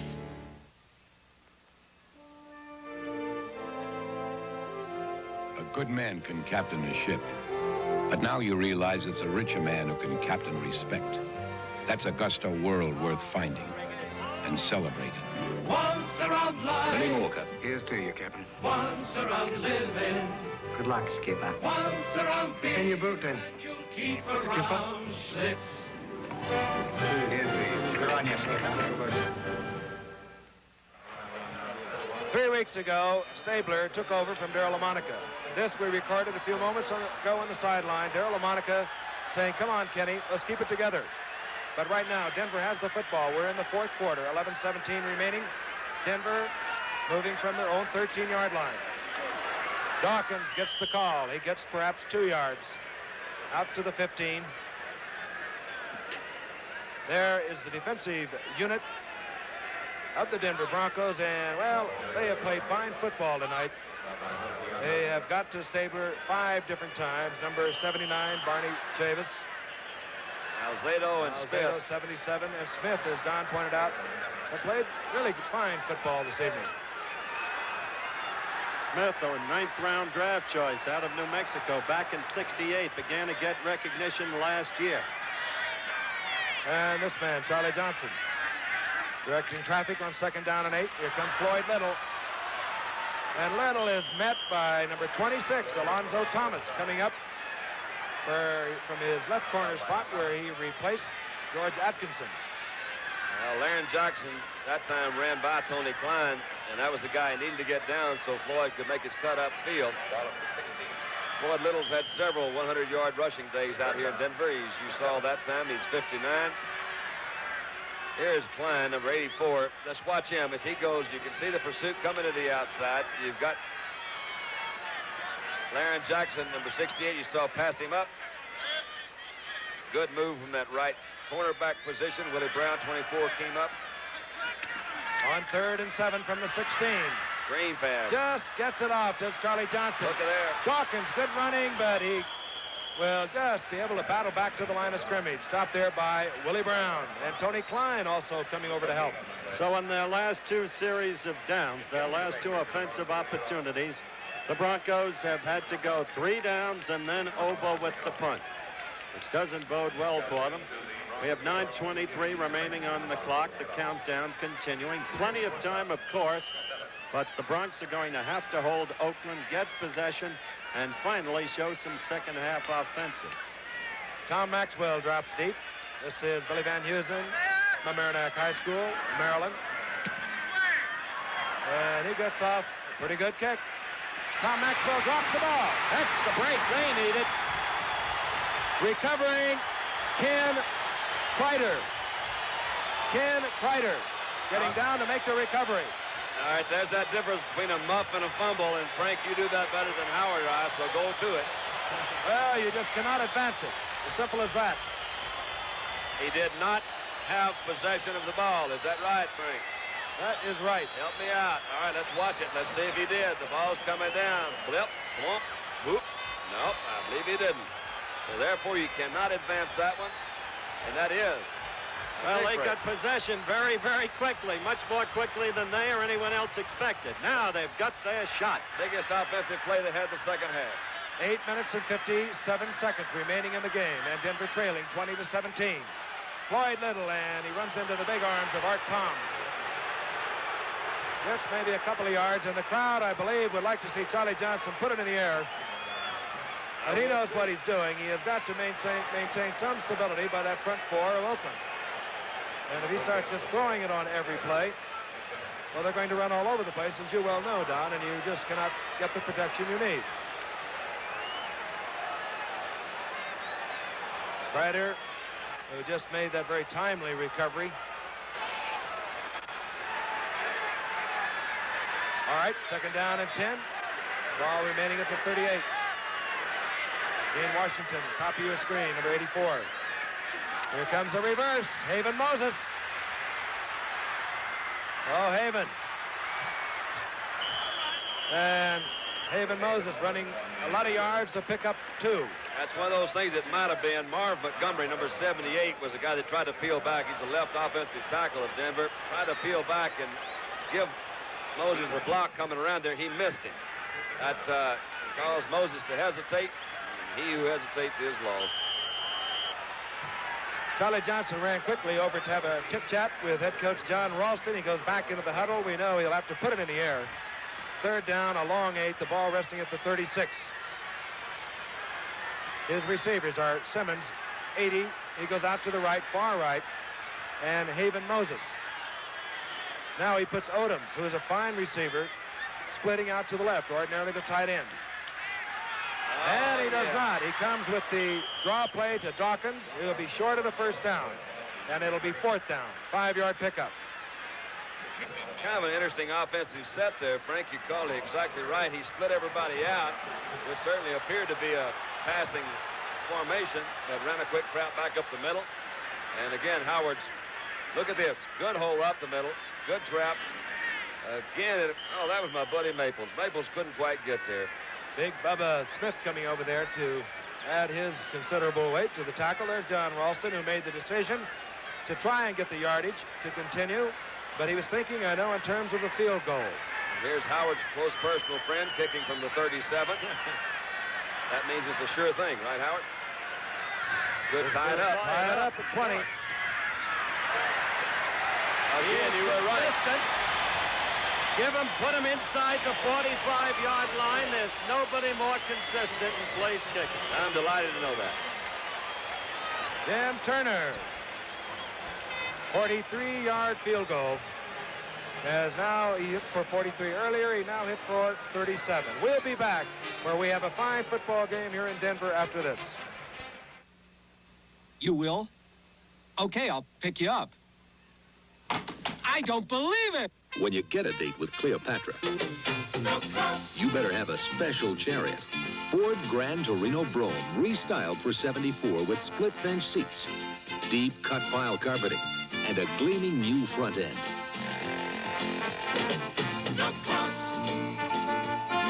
This Torino's got spirit, looks, and it's built solid. What more could you want? You've got a solid car. Ford Torino is a solid car. Riding down the road in style, smooth and quiet by the mile. The solid mid-size Ford Torino at your Ford dealers. The closer you look, the better we look. Bob Hudson has dropped deep to take the kickoff at Jim Turner. He and Clarence Davis, who is also back there with him, have changed from time to time. Now watch them do this quickly. Now they hope that Jim Turner, as he walks back away from the ball, didn't see them change, will not see that Davis is on the left, because Turner would like to kick away from Davis. So what does he do? He just kicks the thing to the back of the end zone. And Bob Hudson touches it down. Oakland takes over, 1st and 10. 6:16 remaining in the game, is tied at 20. There was another rap against Jim Turner when he was with the Jets. Held against him by the head coach. They said he couldn't kick off long enough. The other team was getting too good field position returning his kickoffs. So they got Bobby Halfield in the trade with Denver. And Jim Turner is really kicking. Maybe it's the air that's giving Jim more distance on the kickoffs, the light air here. Now we're being held up by a couple of rather inconsiderate fans who ran out on the football field. And that's exactly what they are when they are depriving a lot of people from watching a football game. Now we'll go. Setbacks are Smith, 23, Hubbard, 44. This is Kenny Stabler. Flipping it out to Hubbard, and he took his eyes off it. He sure did. He was looking downfield and let the ball go right away. And he did have some short yardage at the very least in front of him, John. Yeah, I think so. He was pretty well covered, though, really. Ray May was in a fairly good position to come up from his linebacker position. Dave Toma, a real-life cop, using wits and brains to fight crime. Toma, master of disguises. How about that? Tony Masanti stars as Toma Thursday night at 8, 7 Central, right here on ABC. Out of sight. Second down and 10. Ball at the 20. 6:11 remaining in the game. Look out. Stabler, very cool, fires the Biletnikoff, and he balls it. He took his eyes off. Look, Well, and he knows it. He's not happy with himself. Yeah, it does happen, though. And I really don't blame him. He's made some great catches. It was really kind of interesting because, again, we had Paul Smith come in. He gave Stabler a pretty good scare when he went by. We're going to see Biletnikoff isolated here. Let's see what happens. The ball is thrown a little bit late. He's standing there on the sideline. He just didn't quite get a handle on it. He's had some kind of night. He's caught 7 already for 96 yards. And chances are Kenny Stabler will come back to Biletnikoff because that's where they've been working against Randy Montgomery all night. Third down and 10 from the 20. Stabler running for his life. Lyle Alzado takes Stabler out of bounds. He'll be short of the first down. And Denver is going to get the football back. And they may get it back with pretty good field position. I was getting ready to take a look at George Blanda because that's what Oakland would have wanted to do, get down to where they could let George do it. But now, the clock below the 6-minute mark at 5:57 remaining in the game. Denver's going to want to get down to where Jim Turner can do it if they can't put the ball in for the touchdown. All right, on to do the punting is Jim Turner. Charlie Greer, number 20, is dropped deep, along with number 36, Bill Thompson. This is Guy. And this time, Thompson did not call for the fair catch. 42-yard punt, a return of 8 yards, and Denver, good field position. They'll move from their own 38. We'll be back where the stadium is rocking here in Denver. Hey, ever wonder if your money was safer in a commercial bank or in a savings and loan? When it's insured by an agency of the federal government, it's just as safe in both. So what's the difference? In a savings and loan, your money earns more.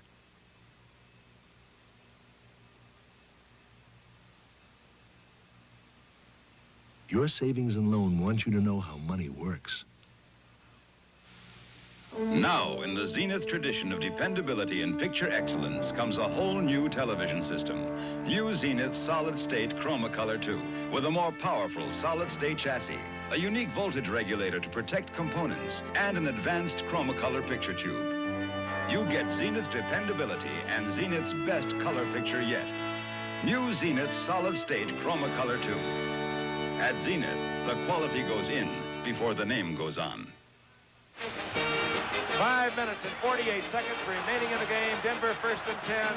The score tied 20-20, and I sure miss our regular director, Chet Forty, sidelined in St. Joseph's Hospital. Chet, I know you'll be back with us next week. Yeah, We're grateful that young Sedaris is with us, though. I'm looking forward to Chet coming back. Actually, there's been several reports of attempted hijacks by stewardesses all over the country trying to get here to see Chet. Okay, Dawkins pounds up the middle. He gets maybe 2 or 3 yards. Hit there by Gerald Irons. You have any comment on Meredith's last remark, Frank? I didn't even hear it. Gets very busy over on this side of the booth. Andy Sedaris is here, and he's just informed me that SMU won once again. You realize we have 3 SMU folks on this telecast tonight? Bobby Goodrich, Andy Sedaris, and Andy Don Merritt. Jeff and Hazel's baby boy. Second down and 8. The ball at the 41 of the Denver Broncos. And how they would like to move this football. It's all tied up at 20 apiece. Look Going out. to Washington. Is almost picked off there by number 48, Nehemiah Wilson. Wow. That one could have been trouble, could it, Frank? Because Nehemiah, he timed that one pretty well. It had Oakland touchdown written all over it. Gene Washington, we mentioned earlier, came to Denver in a trade. Was one of these guys that came out of the college ranks as one of those, they say, he's a sure thing. He's going to make it. And he has played good football. I don't really think he has played as well as a lot of people have expected. Okay, Washington's in there too, Don. He lines up the bottom of your screen. Now he splits out to the left on third down and 8. The ball at the 41. Haven Moses is split right. Johnson sending both backs right, and he's going to go down. Big Bubba Smith, number 77, getting help from Otis Sistrunk. First time that they've got to Charlie Johnson. Frank. It's the first time they've got to him.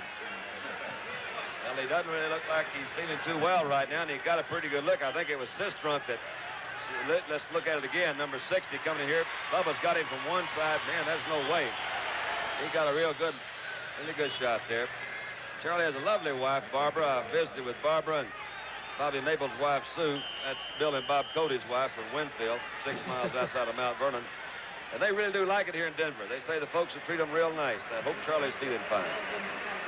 All right, coming on to do the punting is Billy Van Heusen. Tom Maxwell, number 42, dropped feet for Oakland. Oh, good rush, but a beautiful kick by Van Heusen. Maxwell trying to get away from it. If they get it before it goes in there. Oh, you missed it, man. That goes back to the 20. 72-yard punt, and Fran Lynch got down there, tried to bang it back into the field, but all for naught. Touchback. All right, Frank. He has to have possession there. He cannot bat it back onto the field. Watch him. If he had just had grabbed that ball instead of trying to bat it back, that would have been Oakland's ball on about the 2 or 3. But if the ball goes ahead and rolls in, it's not dead until an official blows it dead. So they at least get it back out on the 20. They're still 80 yards away. And it's still tied up at 20 apiece, 3:32 remaining.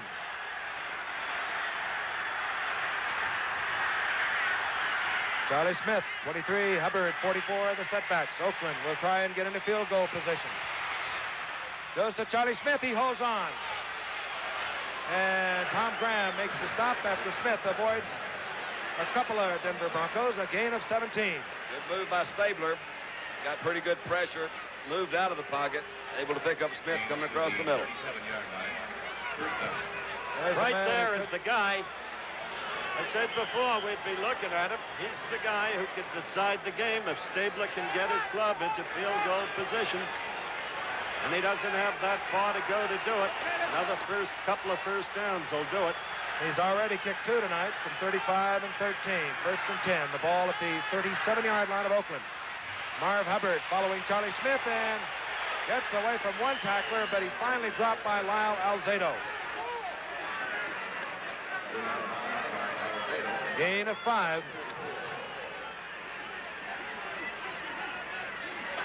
Good pickup by Hubbard. Here's a shot of Moore, Bob Moore. Didn't quite do the job. Boy, that's good running. It sure is. Lasky had a good shot at him. He didn't quite do it. Had to get Lyle Alzado to come over. All right, it'll be second down and 4. Gain of 6 for Hubbard. Banaszak is checked in, number 40. This is Clarence Davis. And Davis scrambles for the first down. He's out near to midfield. 2:33 remaining in this game.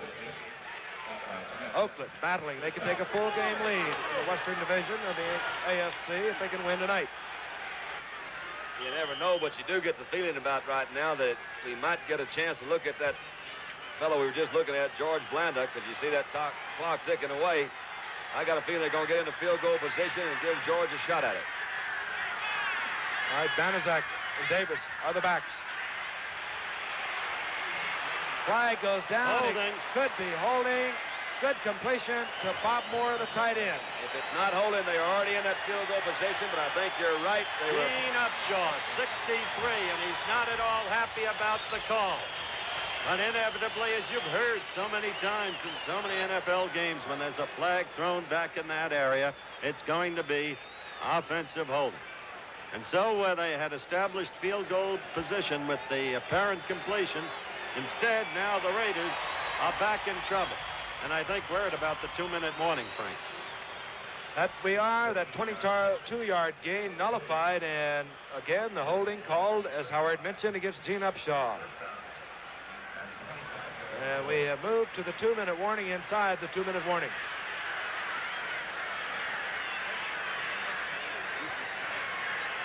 So Oakland now has been moved all the way back to their own 35-yard line. There is part of this huge crowd that has been excited all week long. Coach John Madden on the sidelines conferring with Stabler. The Dalton Trail in the dead of winter. A lonely, treacherous run for the Sears steel-belted radial snow tire. A tire made to handle the steep climbs and slippery curves. To stop you, even in deep snow. It's the best-performing snow tire we've ever offered. Try it on your own Dalton Trail. From radial design and 2 steel belts to the multi-angle tread pattern for deep, biting traction. The Sears steel-belted radial snow tire. Only at Sears.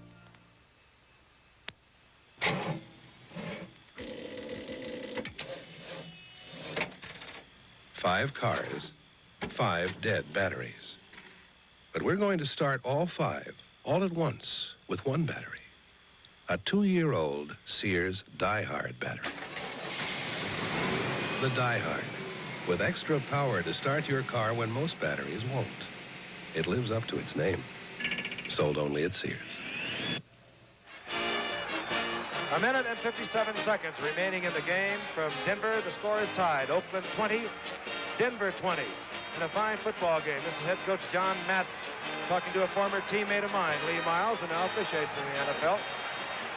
And if this game ends in a tie, you know that Kansas City and Oakland will then be in a flat-footed tie, 3-2-1 in the Western Division of the AFC. And Denver will be but a game behind. We've really enjoyed our first visit for Monday Night Football ever to this great mile-high city. The people have been extraordinarily kind and generous in their behavior toward all of us, and we want to thank Mayor McNichols for the great luncheon he gave in our honor today. We want to commend the whole town for its support of a football team that is good and growing.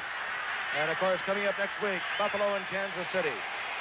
On 1st and 25, and down goes Stabler. Getting in there again, Paul Smith, and what a game he's played. The 6th time now that Stabler has gone down. 53 yards he's lost.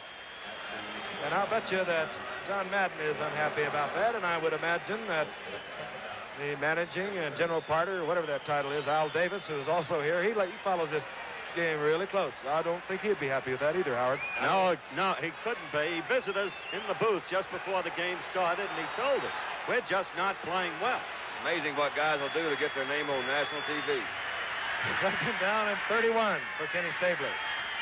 3-man rush now, you'll see from the Denver Broncos. And they're still pressuring. Whoa. Biletnikoff with a fine catch near midfield, taken down by Randy Montgomery and Tom Graham. Stabler appears to be shaken up on that last play. He just got it off right before he was hit. He is still down. I don't know really what hurt. He was hit by Paul Smith again. The same guy. I mentioned earlier, Giff, that he was a 9th-round draft choice back in '68 out of New Mexico. At that time, the whole ball of wax in Denver was Rich Jackson, who may at that time have been the finest defensive end in football. Look at LaMonica warming up.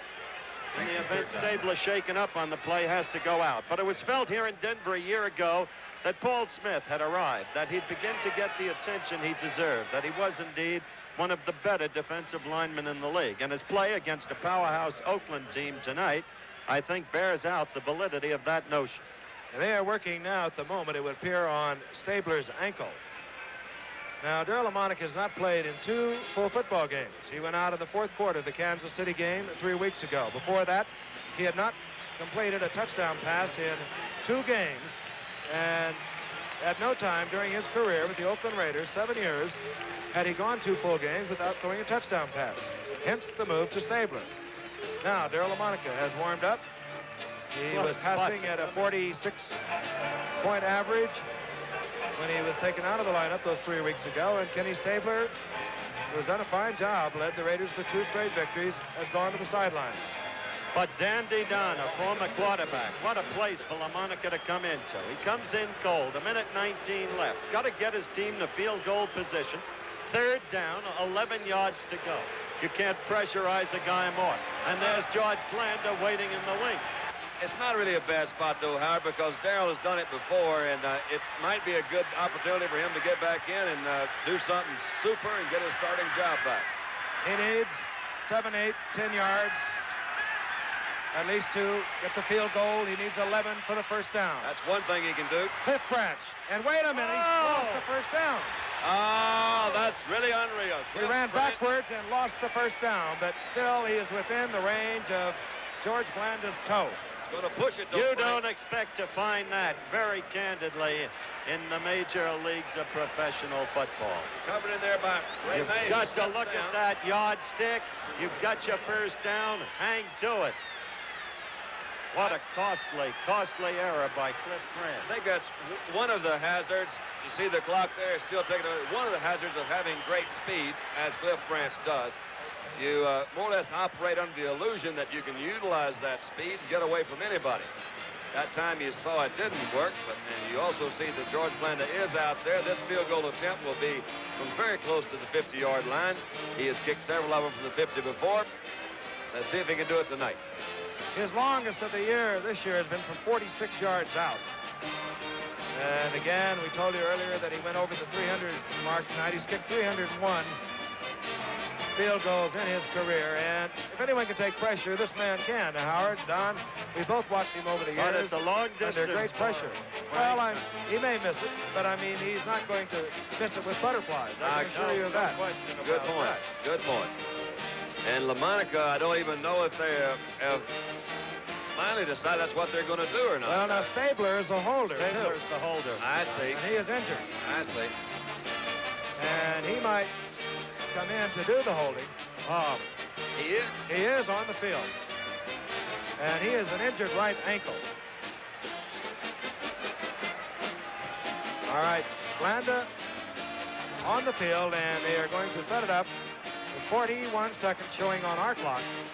Say what, it's been a good ball game. I've enjoyed it. 20-20, we've seen both teams play well.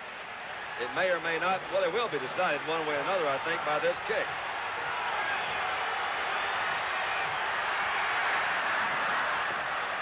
Plenty of distance. How do you like that? George Blanda, through all of the years, one of the incredible artisans of victory. And one of the great sights, Howard, is Kenny Stabler just being able to walk off the field. And a big part of kicking is the holder, and I've got to admire Stabler along with Blanda. Well, it's been told so many times, the whole George Blanda career. And what a great moment, looking at him there, to go back to footage of this man throughout his whole long career. It all started in 1956 with the Chicago Bears. You see George Blanda there. Blanda just getting that off, and that was the year that the Bears won they went to the championship and played our team, the New York Giants. Here he is a little later on, and he was really something special.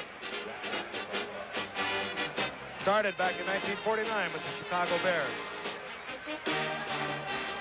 There he is again. Changed numbers over the years, as you can see. Out of Kentucky, great All-American. Missed a couple of years during his career, too. But here he is. He has just put the Raiders out in front, 23-20. And this kick by Ray Guy goes out of bounds. They'll kick it over. It'll cost me 5. He'll kick off again from the 35. Wow, what a way to wind up. And he's done this over and over. He did it right here in Denver. I believe it was 1967 with just a few seconds on the clock. And Denver thought they had defeated Oakland for the first time ever. And out trotted this man. I forget how long it was, but it was something very similar to that one. And at that time, there was no time showing on the clock. You know what? That kick also went about 10 extra yards, which was kind of amazing. It was never any doubt that it was going to be long enough. He got tremendous leg into it. And I want to commend our producer, Don Olmeyer, for having that old George Blanda footage ready for just such an occasion. And Ray Guy kicks it out of bounds again. Now, if you think that he might be trying to run the clock down, well, he cannot do that because the clock does not start until the receiver touches the ball. So Ray Guy is just missing the ball. That's another 5-yard penalty, isn't it? It is that. All right, now, what if he kicks this third one out? Is that still another 5-yard penalty, or do they get the ball back on about the 40 or something like that? Maybe I'm back to Mount Vernon on that. I should never get into rules. Our very brilliant 5 and 5. Statistician says if he goes out again, it'll be 1st and 10 Denver at the 50. One thing he's done, he's given them a lot better field position than they ordinarily would have gotten because he's now kicking from the 30-yard line. So we're going to get Howard's close friend, Mr. Turner, you know, a heck of a lot better, position to maybe kick another field goal. And they have 3 timeouts. Charlie Johnson can move a lot of yardage, and he took a great risk of kicking that ball out again with that blooper. Here comes Joe Dawkins. And you'll see Denver with 30 seconds. The clock will stop as they bring the offensive unit onto the field. It'll begin with the snap of the ball. That's one of the new rules in the NFL this year. So they will not have to use one of their timeouts. And again, I will tell you, they have 3 remaining. 30 seconds on the clock. Blanda has put the Raiders out in front with a 49-yard field goal. The Raiders leading the Broncos 23-20. And it has been a good football game. And if the Raiders hold their lead, they'll be 4 up and 2 down. They'll be a half game ahead of the Kansas City Chiefs, and Denver retreats to a 2 up and 4 down, 1 and lost record. Pete Duranko on the sidelines, former Notre Dame star. And that defensive unit for Denver has really played fine football. All right. Another thriller on Monday night. Right down to the wire. Johnson with good pass protection. This is Floyd Little. Inside the 50. Immediately time is called. 23 seconds remaining. Tony Klein got downfield to make the stop. And here you saw the man for a moment. Jim Turner, there he is. Now he has old high boots. His mind exactly what was going through the mind of George Blanda a short while ago. Charlie Johnson will come over and talk with John Ralston, who has done a terrific job in turning this Denver football team around. In 1971, they scored 18 touchdowns. Last year, they scored 38 touchdowns. And that was Ralston's first year after a great career at Stanford and before that Utah State. As a matter of fact, I played against John Ralston when he was at the University of California. How about that? What a confession of advanced years. He played behind a guy named Les Richter, so he didn't really see a lot of action. But we get back looking at the scoreboard to our talk a couple of weeks ago about the abundance of field goals, Don. That's right. And this one tonight, they can sure use one more. Denver can, anyway. Very succinctly put. There's Ralston. And what do you think, Charlie? And I'm sure, and he respects Charlie Johnson. Yeah, by the way, Charlie Johnson has a doctor's degree. Yes. In something I can't pronounce. Can you pronounce that, Howard? Well, it relates to space engineering, doesn't it? Something in the area. If it doesn't, it ought to. All right, Dr. Charlie Johnson working with 23 seconds. He has 2 timeouts remaining. Not a bad idea to come back with the same kind of a pass over the middle of one of his backs. Got the same set, Frank. This time, draw play, good call, Dawkins, good yardage. Look at him pound inside the 40 to the 38-yard line. Well, now they've got the timeout. They got the position, Giffer. First down, and immediately time is called. That play used 6 seconds. They got time for another pass play, pick up another 6 or 7. Now Jim Turner is saddling up on the sidelines. Turner is 2 of 3. One hit the crossbar from way outside, 52 yards. Howard said at the time that he couldn't kick that far, and indeed he couldn't. But he's hit from 43 and 37. They're playing Fight On for Old SC, which reminds me that Saturday it'll be USC and Notre Dame. They're playing Fight On for USC, the great victory song of the Trojans, because Frank Gifford is in the booth. Don Ohlmeyer, our producer, is an alumnus of Notre Dame. He has demanded equal time. As we show you Joe Dawkins out of Wisconsin, acquired by trade, as we said earlier, from Houston, with a very important yardage gain for Denver. The Raiders only had 3 defensive linemen that last play. They were trying to get people up in the secondary, expecting some sort of a pass. It was a good call. I'm sure it did come from the sideline. We saw Charlie talking to Ralston over there. So this is going to be a good one, too. What are you going to do, Charlie? All right, Dr. Johnson looking over the defense. He has 1 timeout remaining. He'll have to use that to stop the clock. And he gives a draw play to Little this time. Little driving inside the 30. 9-yard gain. Well, that's it. They got 9 seconds, 7. They got another timeout, and that's it. Okay, that's it. But Jim Turner has what he loves.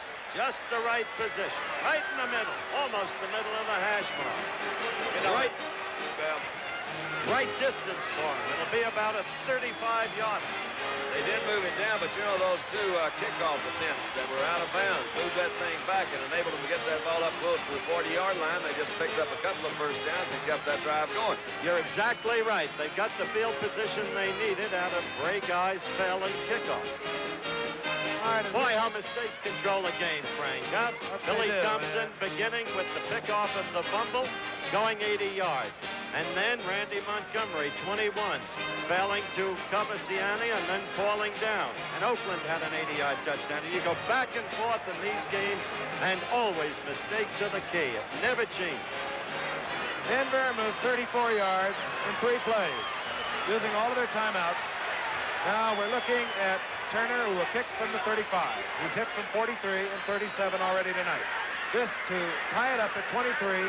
7 seconds remaining, on its way. There it is.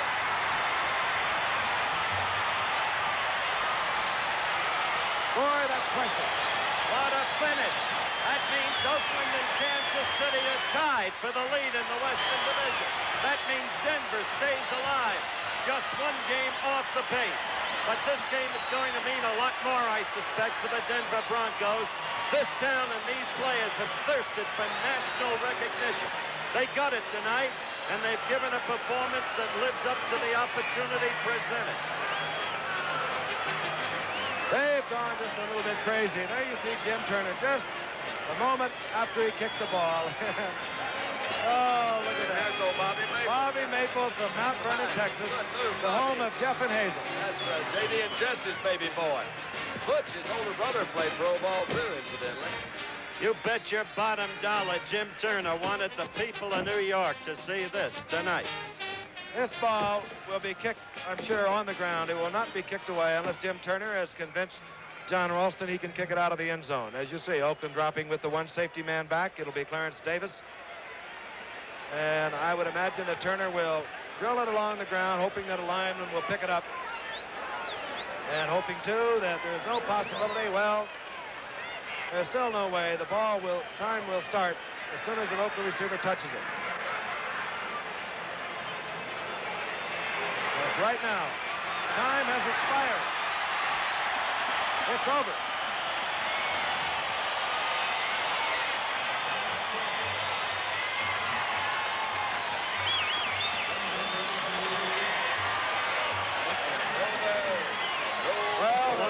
Tie here in Denver.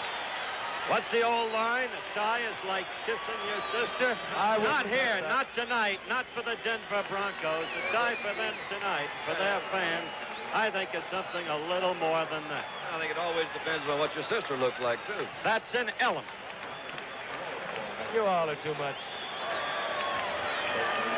We'll be back for a wrap-up, but again, the final score, Oakland 23, Denver 23.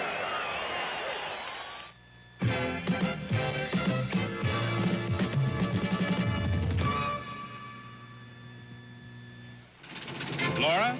I know I haven't seen it. Arrow has been making classic dress shirts for over a century. Have you seen Laura? Sorry, old boy, I haven't seen her. Our stripes have been colorful, but never flashy. Laura? No, but I'd like to be. Laura hiding on you again? While other styles have come and gone, Arrow has endured. Laura? Laura? Where have you been? I've been looking all over for you. Well, I was so bored. Let's go for a walk. All right. Okay. Today, in the same tradition of quality and good taste, Arrow's making casual wear, sport shirts, sweaters, designed to go beautifully with all kinds of slacks and jackets. Look what I found. Colorful casual wear from the Colorful Shirt Company, Arrow. Well, we've had our first tie ever on Monday Night Football. 23-23, Oakland and Denver. Next week, we move on to Buffalo. And a look at O.J. Simpson, who is tearing things up. Once again, the final score, Denver 23, Oakland 23. This is Frank Gifford, along with Howard Cosell. Our singer, Don Merritt, saying so long from Mile High Stadium in beautiful Denver, Colorado. It's over. Air travel arranged through and a promotional fee paid by United Airlines. Chosen for travel by more sports teams than any other airline. The proceeding was a presentation of ABC Sports, recognized around the world as the leader in sports television. No question about that. Put it on the line. Singing star John Denver makes his debut as a dramatic actor in the emotion-charged role of a young man accused of the mercy killing of his mother. Watch Owen Marshall, Counselor at Law, Wednesday night at 10, 9 Central on ABC.